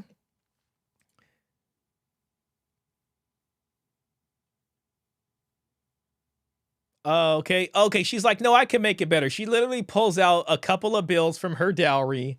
Your dowry, it's my right. Hands it over to him. Like, oh, he's like, no, we don't got to take it from your dowry, sweetheart. You know, don't worry. And up here, it's like she doesn't care about his problems. Like, this is like Akash Singh on the top, basically. And then this is Akash Singh's wife. And if Akash Singh would have taken the arranged marriage, it maybe would have been way different for him. Yep, so that's the difference between love marriage and arranged marriage. Okay, so we made it to the end. All right, and you know, of course, they're gonna just, we don't gotta read the comments on this one. All right, now we have Melville Dynamics. I like this guy. I don't know what it is, like his shorts, like I love the transitions. I'm bought into this. And this one pretty much discusses paying for coochie, okay? And he, well, let's just listen to what he's got to say. I don't got to explain the whole thing, but let's just listen to what Melville Dynamics got to say. All right. I do need the volume's always heck loud on Instagram, so I'm going to put this to 70. All right, here goes. Melville Dynamics. Some content creators was butthurt about my last video. Paid coochie is cheaper than free coochie. All right, let's see. We had some suckers that was butthurt about my last video that was called Paid Coochie is Cheaper Than Free Coochie. Now, I don't knock no man for what he does. Whatever strategy you use when it comes to women, you do what best suits you. You got suckers. Okay, shout out to him. Okay, so I think he's big up in the JUCO. Out here that try to shame men for paying for coochie. Honestly, I don't see nothing wrong. The only reason suckers shame men for paying for coochie because they broke. So they try to make you feel bad for doing it. You got broke out. Real quick. Okay, I'm going to try a poll again just before we finish this, and I just want to see if I can ask. Start a poll. Should men be shamed for paying for box? ? And we're just going to leave it as a yes or no just to keep it simple. I may not be able to end the poll because I've been having some trouble here, but I'm going to try to figure that out. Okay. All right, so moving back into Melville Dynamics here. As content creators out here thinking they pimp. Whatever character they play online, these niggas ain't half of what they pretend to be. Some men value their time more than money. You can make more money. You can't get your time back. Some men just pay women to leave because they don't want to deal with the BS that comes behind that free coochie. You know how much time, effort, and energy it takes for you to game a woman? When a guy could just give her a couple dollars and have his way with her and send her back to you with a sore coochie and a wet ass. You want to spend hours on the phone talking to her. You want to play the long game. And while you're taking your time trying to get to know her, there's another guy putting her through the mattress, knocking the Mario coins out, knocking the knobs off. She getting bent over the balcony. You're wasting your time away trying to have a conversation with her, trying to get in her head. We laughing at you, homie. Now you getting all this ran through dick pussy and thinking you got something special. So stop listening to these suckers that try to shame men for paying for coochie. They don't have it. That's why they shaming you. Stop worrying about boss niggas and shut the fuck up and stay in your lane. Ain't nobody watching your garbage ass. Because it seems like the people that you're talking about are doing better than you. They're not worried about peons thinking they're pimps. We making shit happen out here. Carry on. Okay, so shout out to Melville Dynamics. I like his videos. I don't know. There's just something about him. Like he's very funny too, and I appreciate having a good, laugh sometimes. But this one was interesting to me because, usually people are like pretty much agreeing with them, but this one seemed to cause some controversy. So I was like, oh, that's interesting. This is kind of a thing in the space, it's I guess it's a weird subject, and not everybody wants to bring that up. And it also kind of butts against how masculinity is presented. So a lot of the game guys or the self-improvement gurus are going to be like, what? I never pay for chicks. Women just naturally like me and all this kind of stuff. Where some people are like outright like, yeah, I do. F y'all. So interesting stuff there. But let's see what the comments had to say. Like, share, subscribe. Yeah, that's the Melville Dynamics. I am Mr. Washington says, sound just like a trick. And he's got his hand on his forehead. D-Shark says, not paying for none other men get for free. Not paying for none other men get for free 100. Uber ride cheaper than dinner. You got to do what you got to do. It makes sense why so many individuals are complaining. Tricking is a sucker sport. Yeah, most dudes out here are broke, so for the quality women they believe they deserve, they can't because of it. But a lot of y'all have to because of looks. Okay, to me, you might as well throw all the knowledge of women out the door. I love what you be saying, Unc, because it makes sense, but who needs that info when you can just pay? You don't need no game. Could never see myself doing it with or without money, but I get it. Guess that's why you just got to pay for it. Official breadwinner James Jones says, you right though, at the end of the day, you paying for it regardless, but I'll rather pay a one-time fee than a lifetime subscription.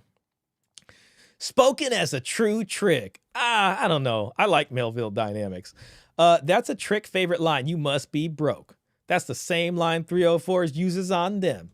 It has nothing to do with money. Some people was raised different and just ain't going. Yeah, I like what dudes in the comments must have that extra crispy mouthpiece. Exactly.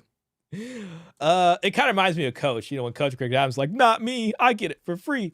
The dating market is already becoming transactional. Pay for play will soon be the norm. The same way online dating was stigmatized at first, but eventually became normal. Okay.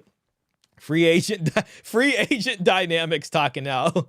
I know, right? It does sound very much like that. Great live stream today, Shah. Oh, thank you for that, Elena. I don't know if you're dipping out, but if you are, I appreciate you hanging out with us for as long as you did. So you have a fantastic rest of your evening there. Free is not free. It's a scam. I wish neither husband nor wife had the massage heads or feet in marriage. Okay, so yeah, I mean, imagine being that guy that's doing everything you can to get with the woman, doing everything she tells you, spending your hard-earned money. This will be the last comment we read on this. On her, and there's a guy hitting it for free that she really likes, but he doesn't like her back. We all been that guy before. Don't go backwards, fellas. Stay sucker free. Okay, so yeah, I think I got one more video for the brain rot.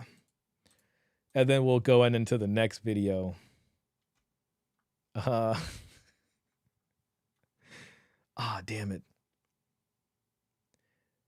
Okay, I think this one is a little bit gold pillar right here. I actually kind of forgot what this one was. I may have reacted to this before. You just tell me if I reacted to this one, man. I'm sorry, but all right, real quick. Let me just look at this comment real quick. And take care, everyone. See you next time. Take it easy, Elena. Thanks for hanging out. I can hear the pearls hitting the floor from clutching so hard from the TradCon con man. Yeah. Yo, I'm back. Welcome back in, Dan. Okay, moving in on this one. Actually, let me put the tab volume down. This will be going crazy. All right, here we go. So let's see what someone sent this. There's why you end up popping your balloon. I have to agree with Sade over there. What compelled you to talk about assets? Like, are you a male gigolo or something? No, I talked about assets because I own a business in California, like I said before, and what is that business? I own a restoration with furniture business in California, and maybe if you didn't interrupt him in a split second and let him actually tell you. For $200,000 a year with that. So if I bring a girl in with me, she has to be able to, and if I have $100, she has to be able to make 125, 150, and not bring it down. Yeah, and they're all popping the balloons because they don't have that. All them women popping the balloons are this. I have no dowry. That's what they're saying. They can't handle it. You know, to 75 or 50, asset, not liability. That's what I mean by that. So what about if the girl doesn't have any money, but she actually really loves you? Yeah, if she actually really loves you. Oh my gosh, yeah. This is what we got to say about that when she comes with you with the I really love you stuff. Shut your bitch ass up. Okay. And you know, we saw that in the 15 my last lunch cast that I did was about a 15 cent, the oldest love letter we have extant, I think, or at least in English. But you know, I would love you if you made half the income, and I don't have a large enough dowry was the whole letter. Oldest love letter we have is a woman trying to finesse a guy. Please watch that video if you haven't already. Oh, okay. Oh, hold on a second. See what this guy has to say. Man, shut that shit up right now, bro. What is that going to do for that man? Good. The gold pill. That's the gold pill in action right there. I got a business that brings in $200,000 a year. I think I can't even remember what he said, but it was some good income. That's what I'm bringing to the marriage. What are you bringing to the marriage? But what if she really loves you? Man, I can't, you know what I mean? But what if she... I don't give a fuck what you think, bitch. That's all he had to say right there. So, but what if he really loves you? Or what if she really loves you? Okay, that's cool. I mean, listen, if she really loves you, like you guys can have something on the side, but we don't have to talk about marriage. Like... That's fine if you really love me, but why are you bringing up marriage? What does that have to do with your feelings? All right. Okay. I sent you that one. Did you send another picture? Oh, yeah. Dan the man sent me that. Thanks for sending me this clip. I couldn't remember because I remember when this was circulating the first time, but this was funny. We're going to read the comments too. If the product is free, you're what's for sale. It's a good point right there too. Shout out Mr. Pitt. Or Avalanche, formerly known as Mr. Pitt. Facts, that's a lot of pearls. Love is not enough. Not for marriage. Not when you got a business that's bringing in $200,000 a year. I see what the comments say. Threatened him with unemployment. She actually really loves you.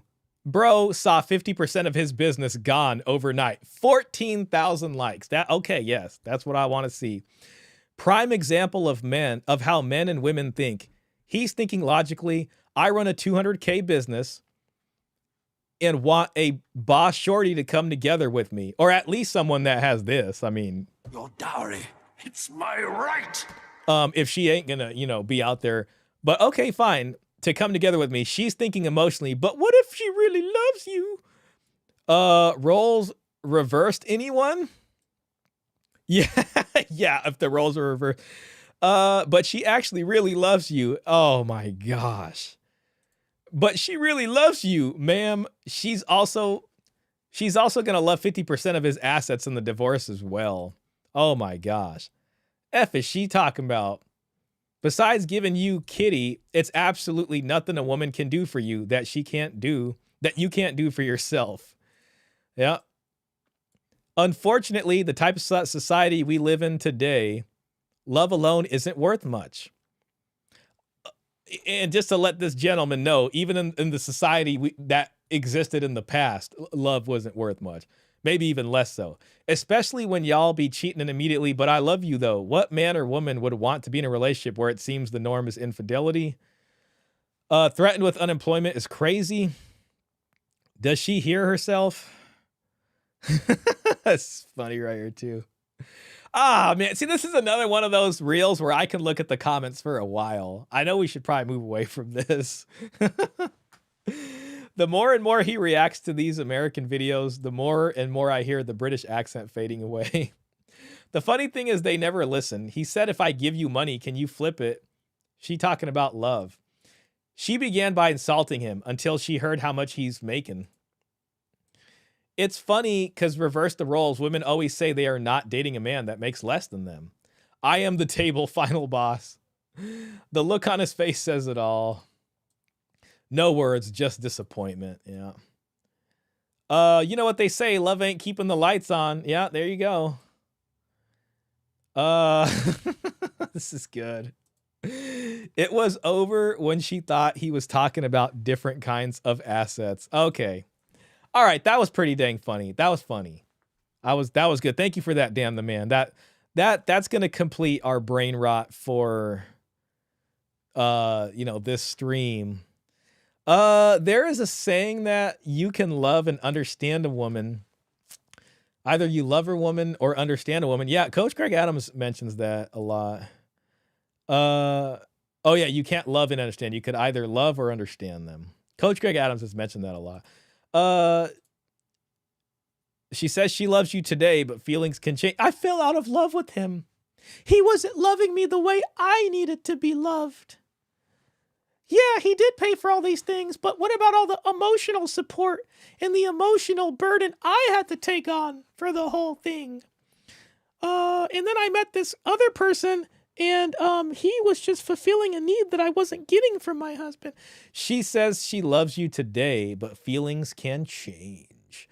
She may not love you after 10 years of marriage. And it just so happens that 10 years of marriage is when, that changes from a short-term marriage to a long-term marriage.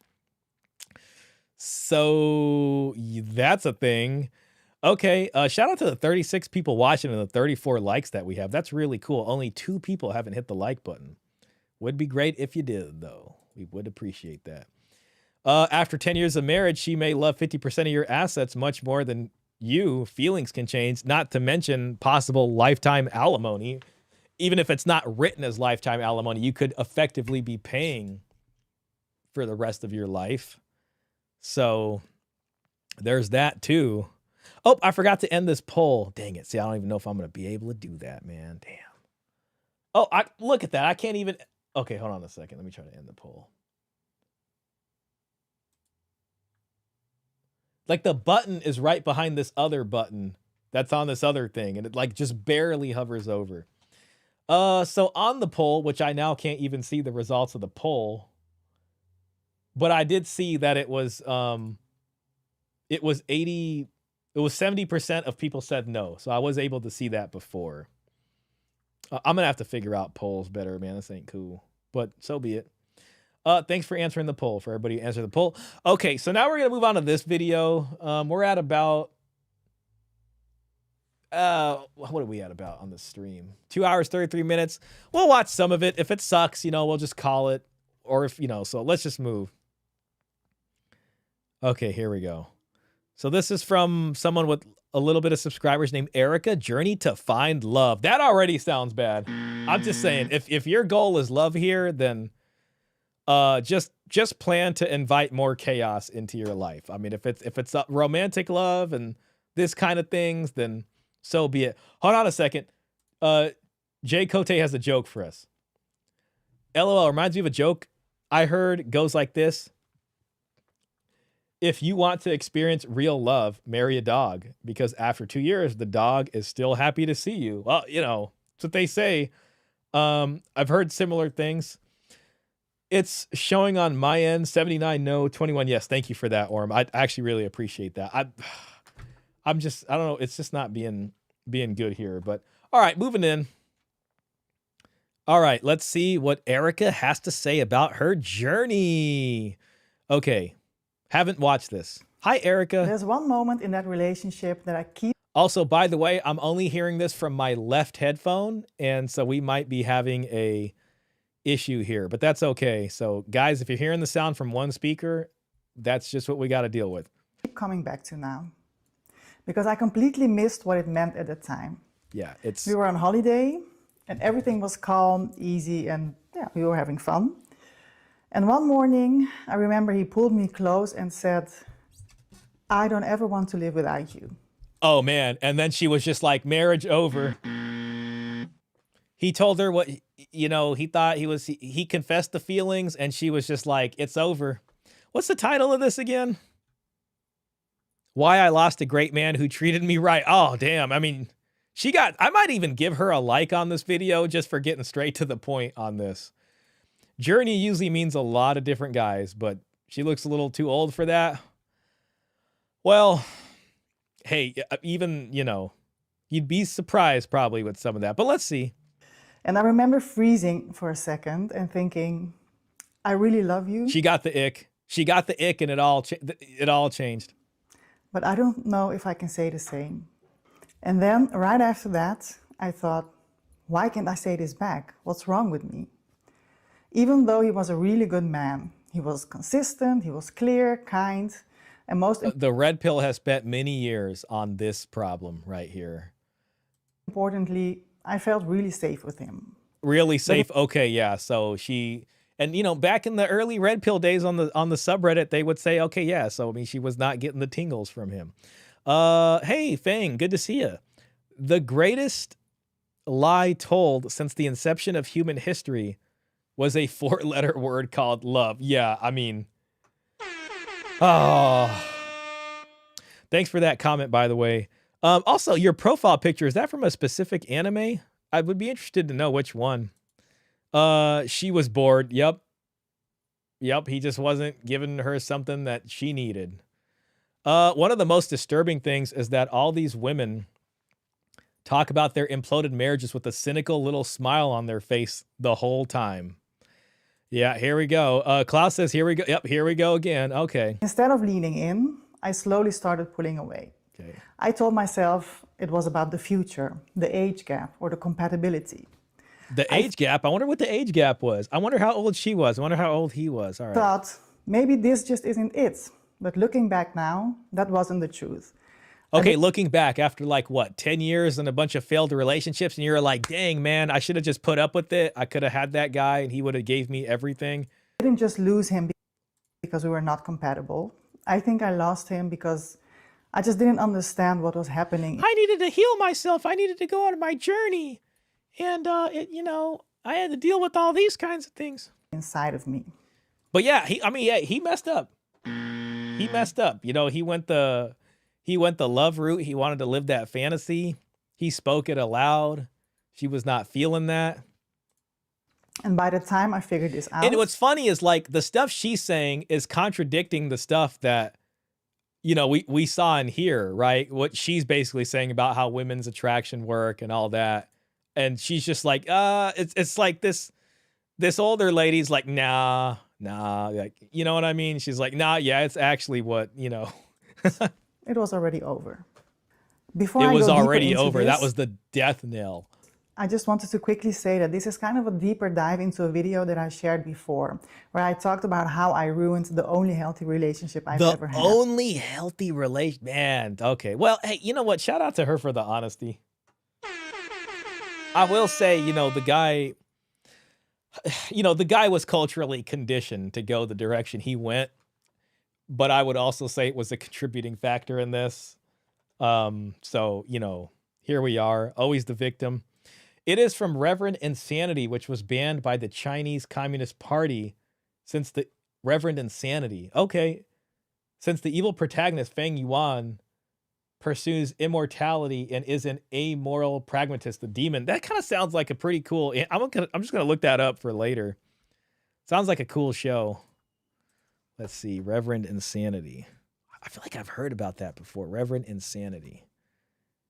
Is that an anime? Let's see. There is no official traditionally produced anime adaptation.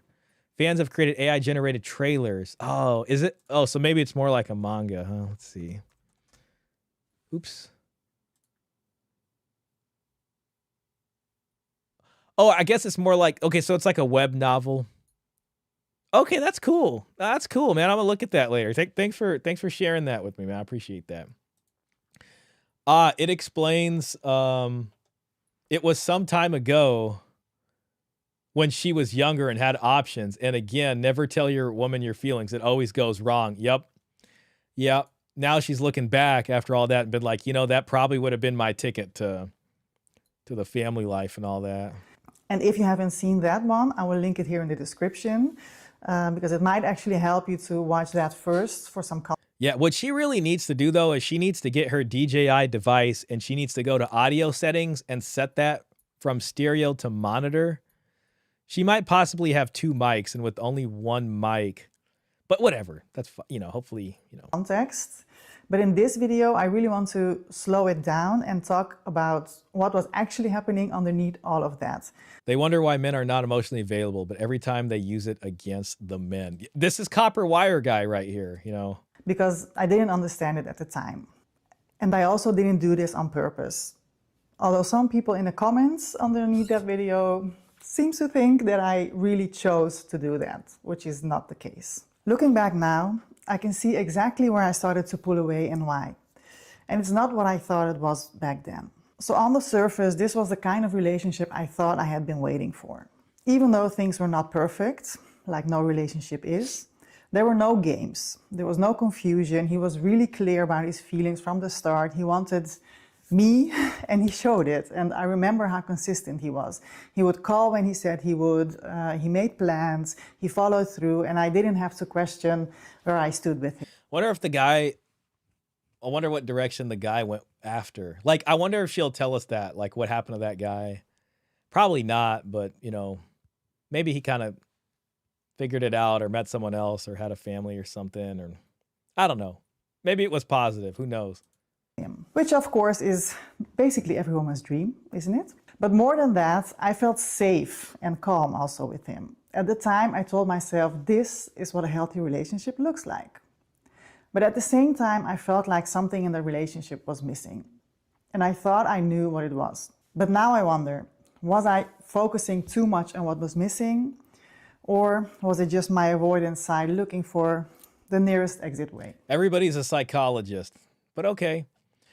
Copper Wire Guy makes me sad. I've been him. I know how he feels. Yeah, it is a bit sad when you think about it. And then what was even sadder was what happened after. Like, and then his wife made him make that second video, and it like came off even like almost just as bad, if not worse, than the original video. People are like, man, blink twice if you need us to help you escape. Reaperput says, am I the only one who finds it strange to tell a story that is supposedly tragic and shameful with a little smile and even laughing at the worst parts? Yeah. Yeah, I mean, let's see where she goes with it. Because at the time, all of it felt very real. It felt like clarity. I really believed that something wasn't right. And that's the part I didn't question enough. Because what I did after that, it started very subtly. And I didn't even recognize it as pulling away. In the beginning, our situation was a bit unusual. I was living abroad when we got together. Oh man, it was long distance? And when I came back, my own house was still sublet. Okay, so she had her own house. Oh, dowry, it's my right. So he asked me to stay with him for a while. Oh, her house was sublet, so she was getting rental income through her property. Okay, so then she was staying with him. She was getting income from her property, assuming it's paid off. And my guess is from how in love he was probably just paying for everything and not asking for anything from her. Okay. She is gaming up her deflecting of accountability and gaslighting. She was not aware of her own behavior. Yeah. I think that's where that's a, well, let's go and see. And so I didn't officially move in, but I was basically living there, which we both didn't mind. We were seeing each other every day. It felt easy, very natural. But after a few months, I started honeymoon phase. Thinking, this feels just keep in mind, it's like he solved a problem for her So she's moving back. She doesn't know what she's going to do because, okay, she's got this tenant in her house or whatever, it's sublet. And he came in as Mr., you know, knight in shining. Oh, you could just come live with me. You know, she's like, okay, I'll take advantage of that. Fine. Boring. This is what a healthy, safe relationship looks like. A guy who just pays all my living and does all that. And I wondered if it feels like this now after just a few months, what will our lives look like? Hold on a second. After a few months, I started thinking. After a few months, honeymoon phase. This feels a bit boring. Called it boring. And I wondered if it feels like this go. now after just a few months, what will our lives look like in 10 years from now? Man, if she says that she cheated on this guy, like, I'm going to be like, what? All right. And then when my own place became available again, I moved back. Okay, so as soon as the tenant didn't renew, and now the house is just sitting there and she's got to go pay the bill, she's like, all right, I'm going to go move back. 90-10 rule. You can do 90% right and she'll be lost in the 10% she feels she's missing. Yep. Okay, so now we got distance between them. And we only saw each other on the weekends. Okay, well, sometimes they say absence makes the heart grow fonder, but doesn't and seem I like in noticed this how case. much I like having my own space again. Being on my own, focusing on work, you know, feeling a little bit more free again. And the confusing part about all of this was that I was still looking forward to seeing him. I still liked being with him. So it wasn't like I suddenly Okay, give us the but. lost interest. But. And that's what made it also so hard to understand, because at the same time, I kept focusing on what felt like was missing. And back then, that felt kind of important, like something wasn't right. But now I see that differently. Because yes, there were things that I was questioning, but I also wonder, was it really something that couldn't be worked through? Or was I just so focused on what was missing that I didn't fully see Man, if they went to couples therapy, oh my gosh. what was actually there? Looking back, who made her the expert on a healthy, safe relationship? By what objective criteria data? Good question. Reaper Put says, do you want to die? Play the drinking game of feeling felt. Oh my gosh. All right, moving in. back now, that moment on holiday says everything. When he hugged me and said, I don't ever want to live without you. And I just froze for a second. Because You know what it was too? He was probably feeling her pulling away. And like, you know, they're doing this weekend thing now from how it used to be in the honeymoon phase. And he's still kind of in it. She's not. And then basically what happens is like they finally get this vacation together. And he's like, thank God we're going to get to be with each other all this time. And he's just like, man, you know, I don't know why she's pulling away. Then he's just like, I better just tell her, you know what I mean? Man, I have, Freudian slip. I have Freudian slips. I have the craziest Freudian slips. Then he's just like, I'm just going to tell her I can't live without you. And it was just like the straw that broke the camel's back then finally. I didn't feel what I thought I should feel. And immediately I thought, see? You guys have a good night. I'm going to dip. Take it easy, man. We're going to, after this video, we'll be done with the stream. Thanks for hanging out, Aura, man. Shout out to you, bro. Okay, moving in. This isn't right. This must not be your person. But what I didn't understand back then was that this wasn't clarity. It was actually deactivation. That's something I later learned. See, what you didn't understand back then was this. Your dowry, it's my right. Okay. About avoidant attachment style. When things get emotionally too close, like really close, something in you can start to shut down. Not because you don't care, but because your system reads closeness as pressure or even as a threat. So instead of leaning in, you go numb or distant or unsure. And your mind quickly creates a story to confirm that feeling. And because I didn't know at the time what was really happening internally, I just believed that story.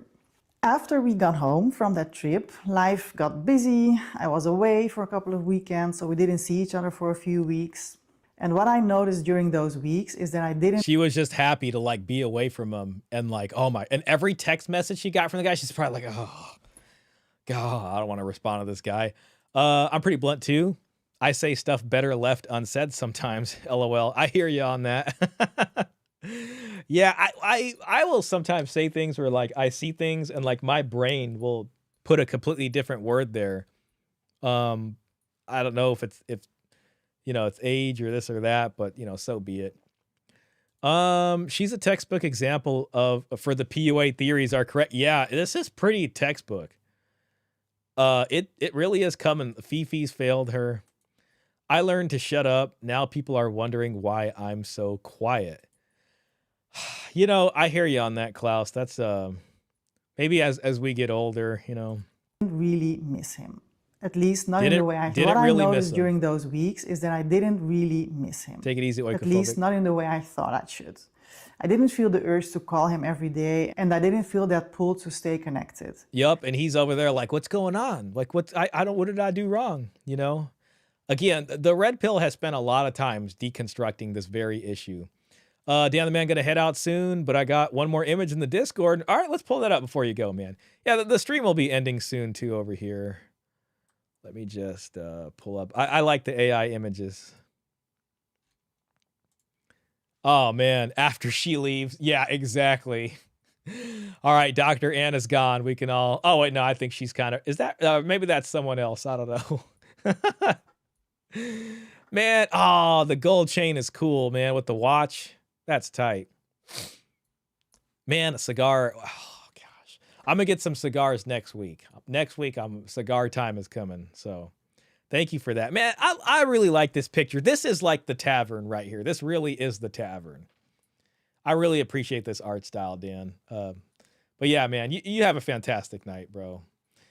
I used to shut up, but then I went through a phase of not being quiet. I'm back to being quiet again. I guess sometimes things need to be said. The more you know about life, from Jay Cote, the quieter you become. All right, thanks for that artwork, man. Fantastic. Okay, moving in. Yo, Warlord. I actually like that Lord, sense of welcome freedom in, that I Warlord. had again. And again, I told myself that I didn't feel the urge to call him every day, and I didn't feel that pull to stay connected. I actually like that sense of freedom that I had again. And again, I told myself, Yup, and I mean, somewhere in this, you know, the other suitor's gonna come. that must mean something. And by suitor, I just mean, you know, another guy. But now I can see I was already disconnecting, not consciously or intentionally, just slowly pulling away. No worries, Warlord. And what I regret now is that I didn't share my doubts. I didn't communicate about how I was feeling, mainly because being that open felt really uncomfortable and unsafe for me. And I thought that I had to figure out everything on my own first, like I was just always used to. So I stayed quiet. And when we finally saw each other again, he ended it. Nothing really happened. We didn't fight. He ended it, yeah. So she pulled the. I mean, she was basically doing everything until he was just like, I don't know what to do. She's clearly not into this. It's good for him for being the one to end it, and at least knowing when to walk away from this. I can give him some credit there. It's probably sucked for him, but so be it. Yeah. Reaper Put says, today we've moved beyond the point of romantic love. They believe in finding their person. That is love plus destiny perfection. That's an interesting perspective there. I could see what you're saying. It's like even beyond that. It's like a new level of some type of, I almost want to call it like poison or something. It's like another level on it. Have any kind of conversation about a situation or what was going on. And I was left trying to understand why I wasn't feeling what I thought I should be feeling, even though he was a good man. For a long time, I thought this was just about him. That maybe he wasn't right for me. That maybe... Okay, so she was blaming him. I just hadn't met... I mean, he certainly made some mistakes. I think, yeah, he was definitely, one-itis on this and everything like that. But it sounds like just as she was pulling away, he was getting more and more desperate until he finally... It's almost good that he said that whole thing that I can't live without you because it forced it to break. I can almost imagine Matt Cross listening to this and probably having some other strategies or game that could kind of get it back on track maybe. But to be honest, I think even in this situation, it was fated to fail, So how romantic love goes, you know what I mean? I made the image again, but removed the woman, so it's just the boys. Okay, yeah. Okay, yeah, I think that was her. Yeah, I'm gonna pull that up just so we could see it. Okay, yeah, this is the Yep, there we go. Oh, that's awesome, man. Thank you for that, Dan. I appreciate that. Man, you know, I love the artwork, man. I appreciate all the work you guys put into the AI stuff, man, honestly. SSRIL. Okay, cool. Let me just pull up my other screen. Okay. My person yet. But when I really started looking at my past, I saw the same pattern. Being interested at the beginning and then slowly pulling away when things became real. Becoming critical, I was focusing on what's missing and losing feelings or thinking that I did. And I had been doing that for years. I just never questioned it. Until I learned about attachment styles. And then everything started to make sense. When I first learned about these attachment styles, I honestly felt like someone was describing me. And in case you have never heard about attachment styles, I mean, we kind of get the point. I don't know if we actually need to finish this, but so be it. I'll explain it very briefly. So there are generally 3 main patterns. The AI. There are also some, let's say, sub-patterns, but I'll keep it simple and just stick to the main ones here. So there's secure attachment style. This is when closeness feels safe. You can connect, you can communicate, and stay present in a relationship without Matt losing talked a little bit about this in the panel discussion. This is basically the jackpot of attachment styles. If this is you, congratulations. Then there's anxious attachment. Oh yeah, that's if the you're anxious anxiously attachment. attached, you often fear losing the relationship. The other guy was in the anxious one, so I think probably anxious and avoidance find each other. A strong need for reassurance and constant validation. You can feel very unsettled when there's distance or a lack of communication. She should mention that's what happened to her prior lover there. Then probably. There's avoidant attachment style, which is what I really recognized in myself. It doesn't feel like I don't want love. It feels like I want it until it gets too close. And then something in you starts to create distance. Either it's physically or emotionally. You might focus on doubts, feel bored, lose interest, or start believing that the relationship or the person just isn't right for you. I'm kind of tempted to just read the comments and call it a day. And the most important thing for me was understanding this. This wasn't something I was consciously choosing. It's something that usually forms very early on in childhood. Okay, so let's go back to the childhood. Let's go back to the parents. Emotional needs aren't fully met, or when closeness doesn't feel safe or consistent, you just learn to rely on yourself. You learn to not need too much, to stay a bit guarded. And that works until you're with someone who is actually available. That's when the pattern shows up the most. And that's I mean, she's kind of missing the sort of blue pillarness of the guy. Exactly what happened in that relationship. But so be it. Looking back now, I don't see that relationship as boring anymore. I see it as calm, stable, and safe. And I don't know, but it's almost like if she had that again today, like what if she felt that way again? Then she's like, why do I still feel this way, even with all these attachment styles that I know about? Also see how unfamiliar that felt to me at the time. One thing this made me realize is that sometimes what feels like a lack of chemistry is actually a lack of chaos. And if you're used to emotional highs and lows, calm can feel like something is missing. I have to give her that. She managed to realize she herself is the issue. That's a step most women never are able to take. Yeah, that's true. Could give her some credit for that. Another thing I see clearly is how much I stayed in my head.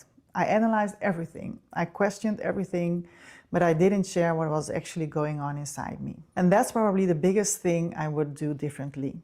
It's not easy to do, but I would communicate even though it would still feel uncomfortable. Just try to be honest and say something in me is pulling away right now and I don't understand why. Because what I've learned is avoiding that conversation doesn't protect the relationship. It slowly disconnects it. And maybe as you're listening to this, you recognize some of this in yourself too. And once you see it, you do get a choice. You're right, sir. How you respond to it. She is not blaming herself per se, she's blaming her emotion. So who is to say she won't feel the same way again? Yeah, that's the part where I'm like, yeah, I wonder if she really... And for me... She knows something's wrong, but it, looks like she was not emotionally available. Yeah, there you go. Good one, Klaus. That's where things started to change. If I'm honest, I haven't been in a relationship like... I don't know if they actually got a shot on him oikophobic, but there were some shots at the White House Correspondents' Dinner, so they had to evacuate the folks. But, more than likely, that's, who they were probably trying to... Why is she... But yeah, more or less oikophobic. Why is she in my left ear? Yeah, she doesn't have mono. It's like in stereo and she only has one mic. My guess is that her setup has 2 mics and they're both on. I don't know. It's just set to stereo when it really should be set to mono. That again since. And I also haven't dated much because a part of me still... Haven't dated much? I don't know. I'm going to cast doubt there, but okay, we'll take your word for it. That's where things started to change. You recognize some of this in yourself too. Okay. And once you see it, you do get a choice in how you respond to it. And for me, that's where things started to change. If I'm honest, I haven't been in a relationship like that again since. And I also haven't dated much.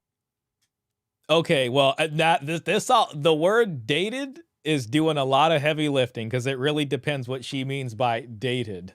So she hasn't been in a relationship like that again. She hasn't told us how long ago that relationship was. And, you know, there's dating and then there's dating. Dating and then date. So, I mean, but okay, fine. Much. Because a part of me still feels very comfortable in dating, my own avoid space. It now, are we? It's nice, there you go. Peaceful, it's safe, and nothing gets triggered. But I also know that nothing gets triggered. If I stay in this safe bubble, nothing really changes either. So in the very rare occasion when I do go on a date now, I approach it differently. Before I was looking for instant chemistry, that spark, you know.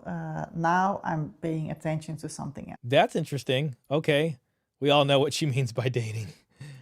Do I feel calm? Do I feel safe? And even if I don't feel much at first, no, this is what you need to pay attention to. Your dowry, it's my right. Say yes to a second date. She is ready to settle down now at 50. Horrible, yo, TT boy, welcome because in, I've man. learned that for me, real conversation doesn't always come instantly. And even on dating apps, I notice my patterns more. Okay, so she's all up on the dating apps too. Okay. When someone is consistent, when they show interest, that's often the moment I start to lose a bit of mine. I feel the urge to... Okay, yeah, the boring thing. Right, Klaus, you mentioned it. Even more recently in her dating. But okay, yeah, she's recognizing it. ROFL, I'm completely avoidant. LOL, I avoid females as much as possible. Even other men I don't know. Shout out to the MGTOW fellas out here. Monk life for the win. Absolutely, man. Klaus says she needs to find a guy who knows Dread Game and is not afraid of manipulating. That would fix it. You know, the crazy part about this, Klaus, is if she found that guy, she would convince herself that, like, oh, this makes so much sense. It's not like, you know, it's not like this kind of thing. Like, even if it is kind of the same old story, she might even just like copy and paste some of this new avoidant, secure attachment. Like, yeah, you know, this, like, it might even just be like justified, but whatever. Okay. You know what? Maybe that's messed up. I shouldn't be so hard on her, but okay. 38 likes, man. I know we're doing good with the likes, man. I appreciate that. Honestly, you know, I would just, I really am trying to, you know, grow the channel here. So I do appreciate the 38 likes. That's a lot. That's, you know, and we had like 35 viewers at one point. That's a big deal, you know? So I'm grateful for that. I'm trying to get more of the lunch casts out too. You know what I mean? So I'm trying to get more content overall on the channel and take it, you know, more seriously. Mouse Utopia it is, but we as men worldwide are the beautiful ones who never procreated. Tom Likas talked about it circa the 90s. MGTOW is universal. That's interesting. That's an interesting term there, the beautiful ones. Maybe you haven't. From Gamer. Let's see. Well, Gamer is on his like 8th kid. Okay. Gamer is on like he's very Machiavellian. We'll say that. Okay. That's often the moment I start to lose a bit of mine. I feel the urge to not reply and to take some distance or to just let it fade, which is horrible behavior. Man, it's almost like she's still doing the same thing. So it's like, once you realize this, has anything changed or not? Like, what the hell's going on?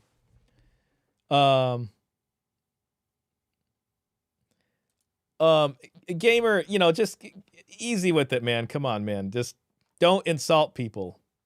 And I know it's mild, but even a little bit, like, you know what I'm saying? So please, I'm asking you nicely. She is a accountability avoidant. Yeah, I mean, You still haven't figured this out at 50? Who are you going to blame now? You should post over there, man.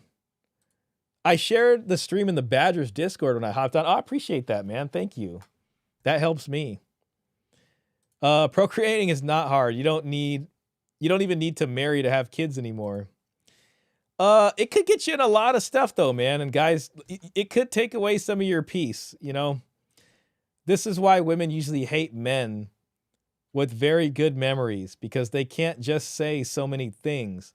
The guy will call her out on her BS by just going through what she said before. Yeah, man, I was kind of like hoping for a more like, oh, and then, you know, now I'm this and it's better now, but we're not.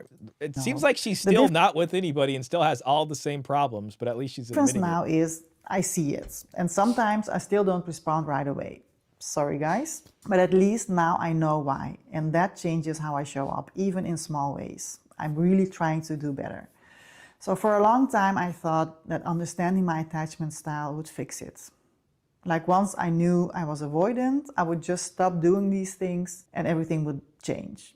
But it doesn't work like that. Look, see, okay, so even with knowing all this psychology word, it's just like nothing changed. Okay. What the hell's the point of this? All right, fine. See the metaphor of the matador. Yep, there it is. I mean, worldwide, birth rates are lower as compared to 25 years ago. It's fine, though. I am more fixated on it. I recently looked up Iranian birth rate. It's identical to Europe. Yeah, I know a lot of Middle Eastern countries are lower. Hence proved. You know what? You know who has a high birth rate, I think, is Israel. And one thing I read about them, I'll have to double check, is that both the men and the women are conscripted for draft. But if the women have, you know, have a child basically, or they get pregnant while they're in service, then they don't gotta be, you know, they don't gotta serve basically. That's the way you do it right there. You know what I mean? I mean, it's just like, okay, there's an incentive to, you know, to give birth. So virtue signaling.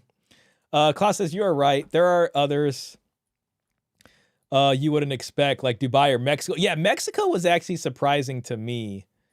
So yeah.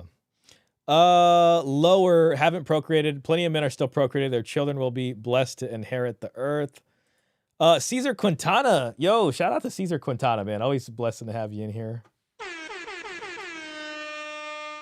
She hasn't found someone with both matching attachment styles and love language.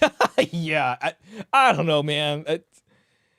Oh, man. All right, let's go. Pattern doesn't show up when you're alone. It shows up when you get close to someone.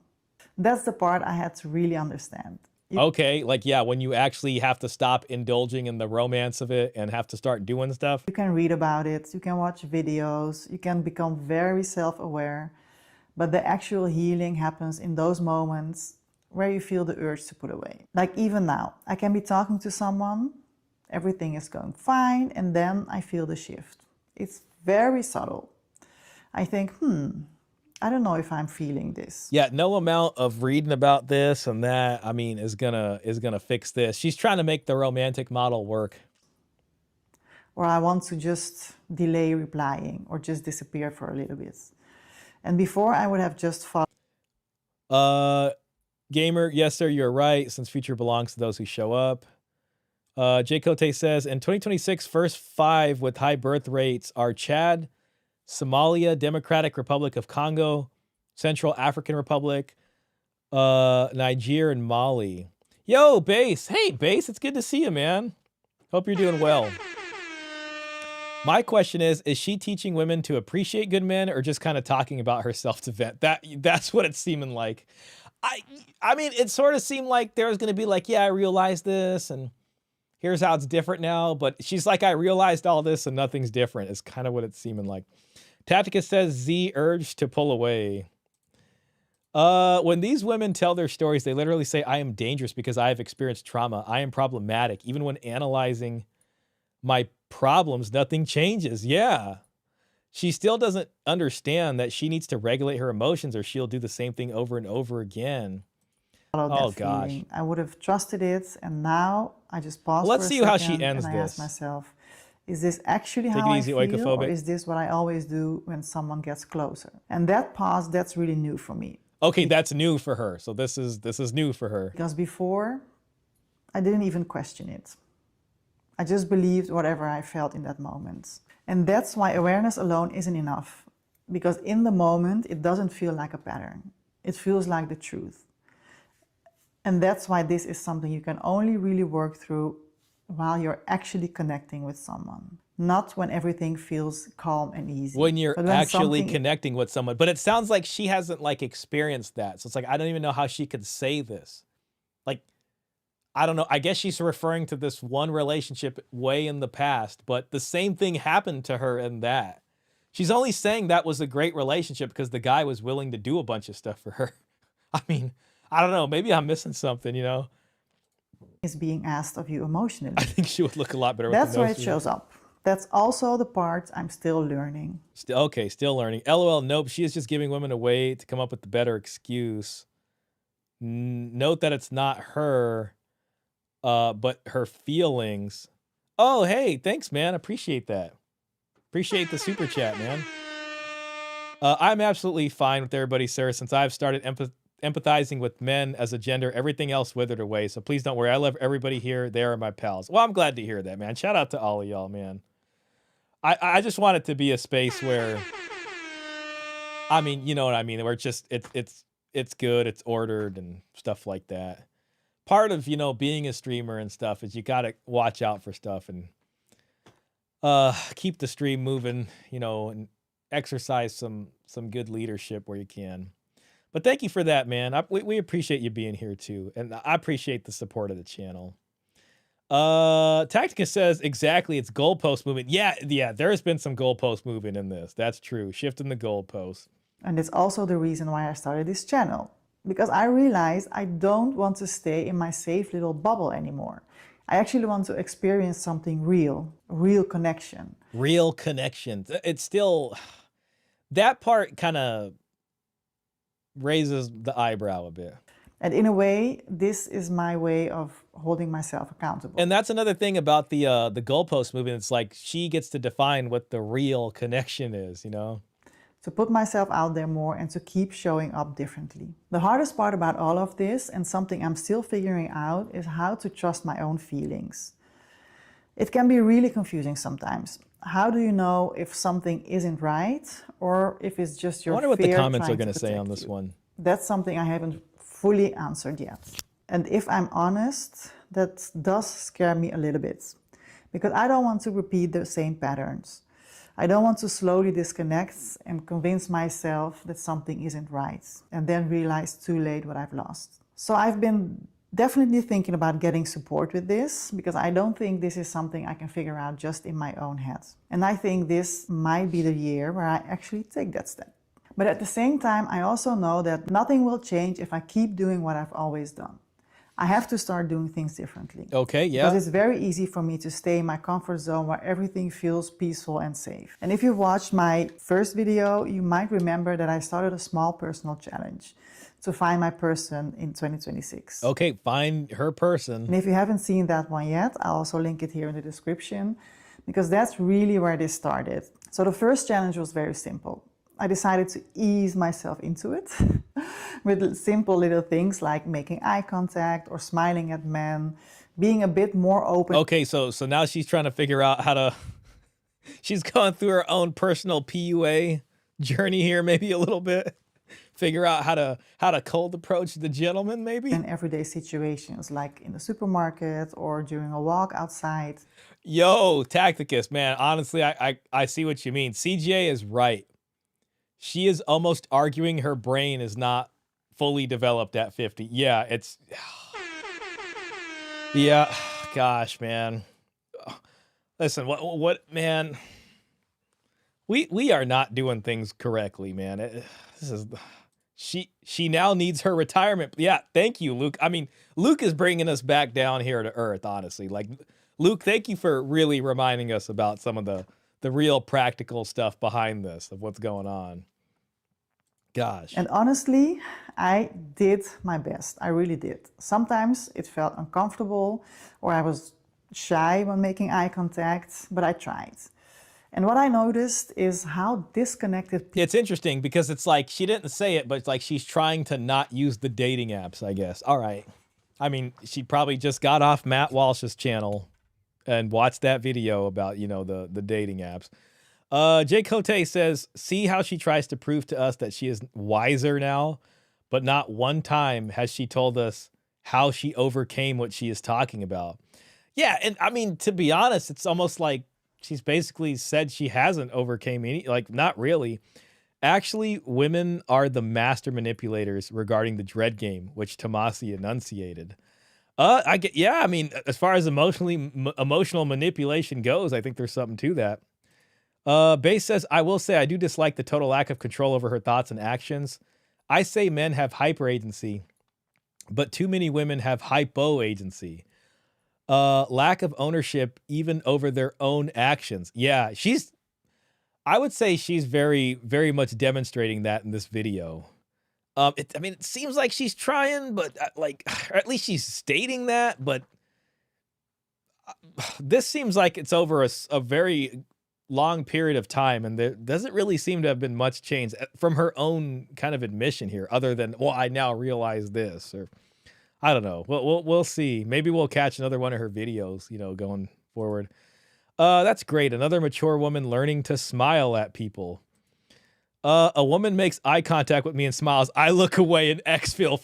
Man, I was just, you kind of like read my mind. Like, I was just like, oh, I was like literally putting myself in a position of like, I'm walking around in life and like I look and then suddenly like there's this woman just looking at me and she smiles at me. I'm like, you know, thanks for that, Luke.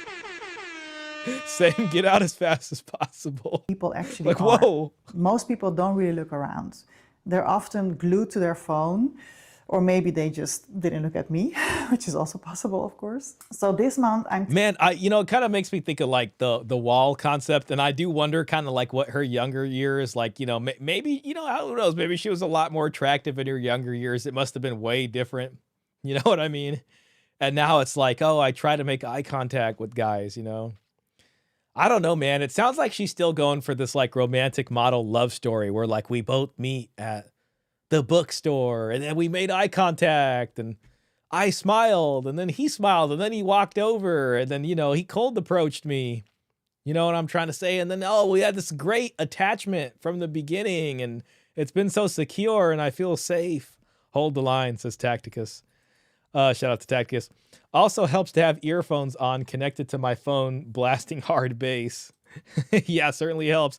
It's almost like the opposite, you know, like the younger women, you know, they seem to play that when, you know, like they'll do anything not to make eye contact. And now it's like she's over here like, I've been trying to make eye contact and smile. Taking it a step further, I'm going to challenge myself to actually go on a date again. And it's been a while. I'm also not sure where I will find this man because I deleted all my dating apps. But I'll share how that goes in the next video. Maybe she did a video about like specifically her reasons for deleting the dating apps. And if this resonates with you, you can always join me in this challenge. And maybe you will find your person too this year. But do it in whatever way feels right for you. For me, this isn't just about dating. It's about doing things differently than I did before. And possibly what Luke mentioned about the retirement plan. About healing the patterns I have been stuck in. Because one thing I know for sure, I never want to hurt someone or lose another great man. Just because I didn't do the work I needed to do to actually let someone in. Thanks for watching. Until... Well, okay. Here we go. Look, I went on a first date after 12 months and wasn't ready for this. As an avoidant, I left. Oh my God. We don't even need to watch the video. I don't know. You know, maybe this will be someone that we check in on again in like 6 months and just see what we see, you know? So I am, okay, I do have the video saved. Maybe we'll like, I don't necessarily want to subscribe, but maybe we will,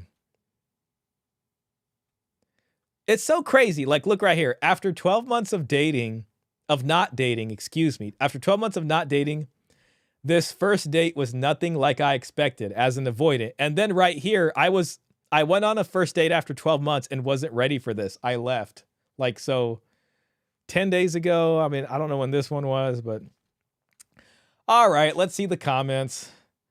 Allegedly boring is what a safe relationship looks like. I mean, yeah, I mean, so that's something she's going to have to, sounds like the 80-20 dilemma. Oh, I think Luke mentioned 90-10. People focus too much on the 20% they aren't getting instead of appreciating the 80% they do. Yeah, Luke mentioned that basically the same thing in the form of the 90-10.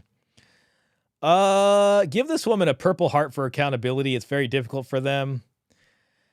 I mean, I don't know if this is full accountability. I will give it the like button because at least she came up here and made this video for us to watch. Thank you for making the video. You know what? I'll even like the video just because, you know, hey, thanks for coming on here and letting us listen to this. Hopefully he found someone better who appreciated him. Well, you know, hopefully things worked out for him.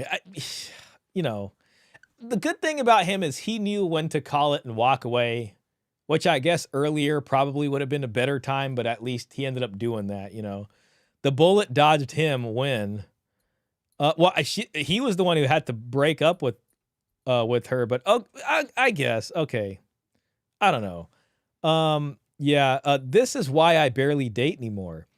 Too many times things are going well or be going well, then out of nowhere, people just find stuff wrong. Too much time, money, and energy spent on women. I'd rather be alone. I mean, honestly, man, like this lady should probably, this psychologist lady right here should watch this woman's video and then read the comments. Freud said almost always the husband is a substitute for the beloved man. Not all roads have to be roller coasters. The mental gymnastics to avoid saying that she's attracted to chaos. Yeah, I mean, see, and that's kind of why I hesitated with this one. But to be honest, I'm going to upvote that one too. My former wife of 43 years slowly pulled away. Oh my God, this first sentence is already making me feel like this first sentence is sad. My former wife of 43 years. Oh my gosh. Oh my gosh, man. That's a Dontavius moment. Stay gaming, bro. Don't focus on no girl. Just stay gaming. Oh my gosh. 43 years. My former wife.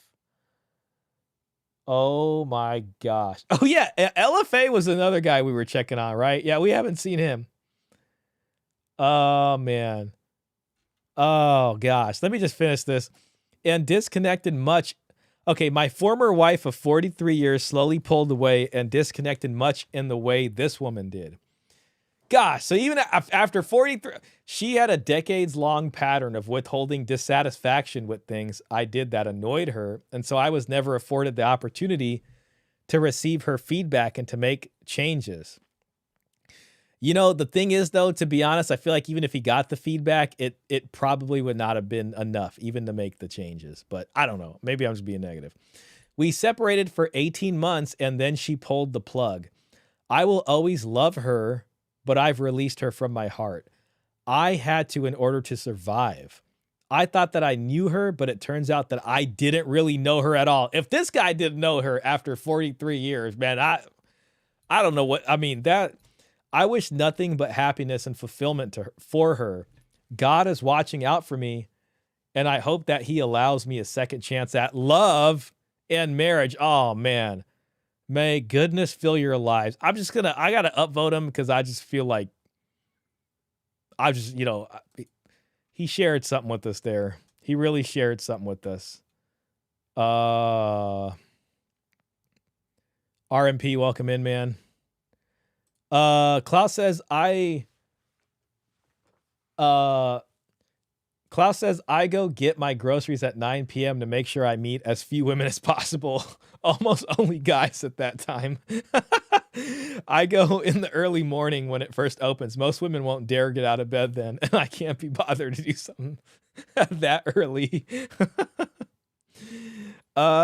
Sounds like she was alpha widowed. Yeah, I mean, TD boy, I think that's true, man.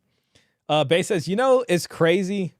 She'll be over here directly explaining herself like this, and people still hate the red pill for saying some women operate like this. It's a puzzlement. Absolutely.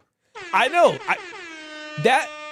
That's why I really think that this lady, like with her, 650,000 subscribers and her PhD and her witch broomsticks over here, honestly needs to watch this woman's video. I mean, like at the very least, she can acknowledge that there is a reason that the red pill exists and why men have compared notes in that way. I mean, I'm glad I saved this video and watched it right after this one, because there is a contrast here. LOL, she was not taking accountability. She is growing her channel.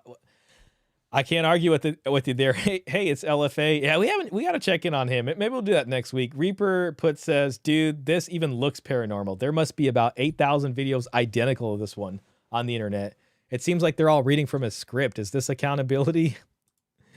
I can't click on MP4201. He says, sent 100 for 2 jewels.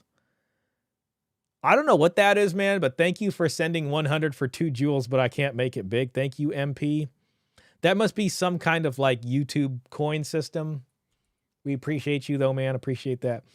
After 43 years, she made a single woman friend. That made her single too. Gosh, yeah, that one was crazy right there, man. I think I honestly need to get the music playing. Yeah, man, that is crazy. You know what? I'm trying to get the jingle of Saint Nick going on. I just feel like I'm kind of, even though I know we're heading into summer, let's play this. That nice, beautiful, smooth sound right there. That's a real tavern hit. Man, well, that was quite a night, wasn't it?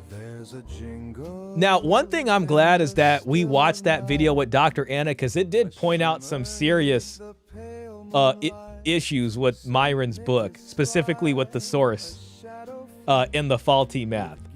So I am glad to be made aware of that. But we had a lot of fun. We even had some Instagram in there and this other video here. But yeah. So I appreciate everybody that hung out tonight. I'm glad I was able to find the method to get these super chats back on the screen. Maybe I can make it bigger. But to be honest, I feel like that smaller size isn't so bad. I think that's pretty good. I'm going to play around with it for a little bit. And I hope everybody's doing well. Base, it's great to see you. Luke, Klaus, Fang Yuan, Gamer with his working on his 8th kid over there. Shout out to you. Dan the Man, Oikophobic, Elena, Klaus, all the folks were in here tonight. W Stream, thank you so much for that. Yeah, I'll probably end up, man, just closing the night with some video games or something. Mimi probably wants to hang out for a bit. And again, guys, I won't be here next week because I'm flying out somewhere, and it's gonna be for content. I could probably say what it is, man, but I don't know. You guys could probably almost guess what it is. Some of you could probably put it together, but I got to prepare for this, and I'm going to be gone for a couple days, and I'll probably start studying for it tomorrow. So yeah, I'm leaving Friday, so I won't be here Saturday for the stream, but I will try to get some lunch casts going on. Take care all. Was a good time. I'm glad you had a good time, Luke. Appreciate you. It's great seeing you as well. So yeah, that's what my next week is looking like. But yeah, I'm going to try to get some lunch casts out for the folks, so that should be fun. Man, this is such a good song. Thank you, Dan the Man, for this song. I might even play one more song after this, just for the heck of it, man. We made it this far. Why not play another song? Gamer says, 10th kid now. Totaled my car, though, so I don't expect to keep up the pace. But now that I totaled my car, girls are willing to drive me or pay for the plus plane ticket. Gamer, man, you're an interesting guy. You're a strange man, but we appreciate having you here, man. Shout out to you, bro. I hope you're feeling okay. I mean, totaling a car is pretty much like you must have had a tough accident there, bro. That I hope you're okay, and if there was anybody else involved, they're okay too. Let's end this on Better Get My Dowry. I like this song. I like this song.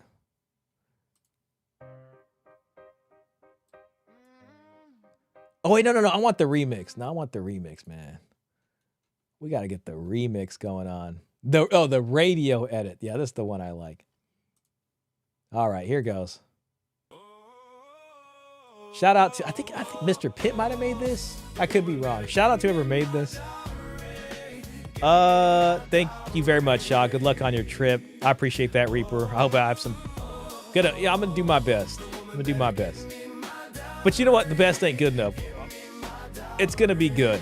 It's gonna be good. God willing. Once again, it's been fun, sir. Absolutely, man. Thanks for coming in, bro.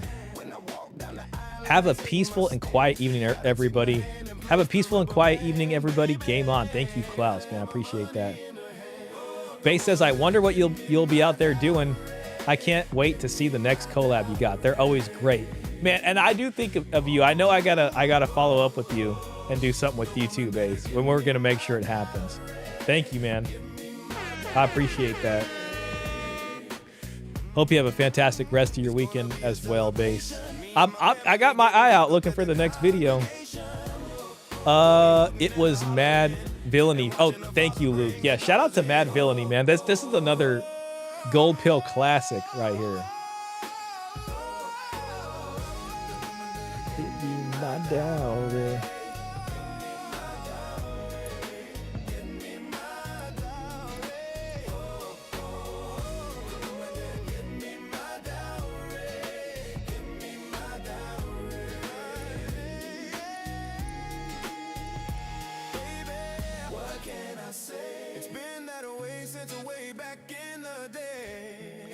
It's a good lyric.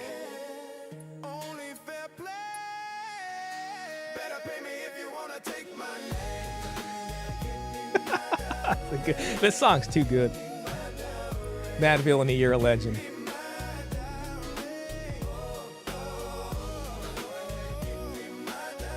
You're an absolute legend, mate.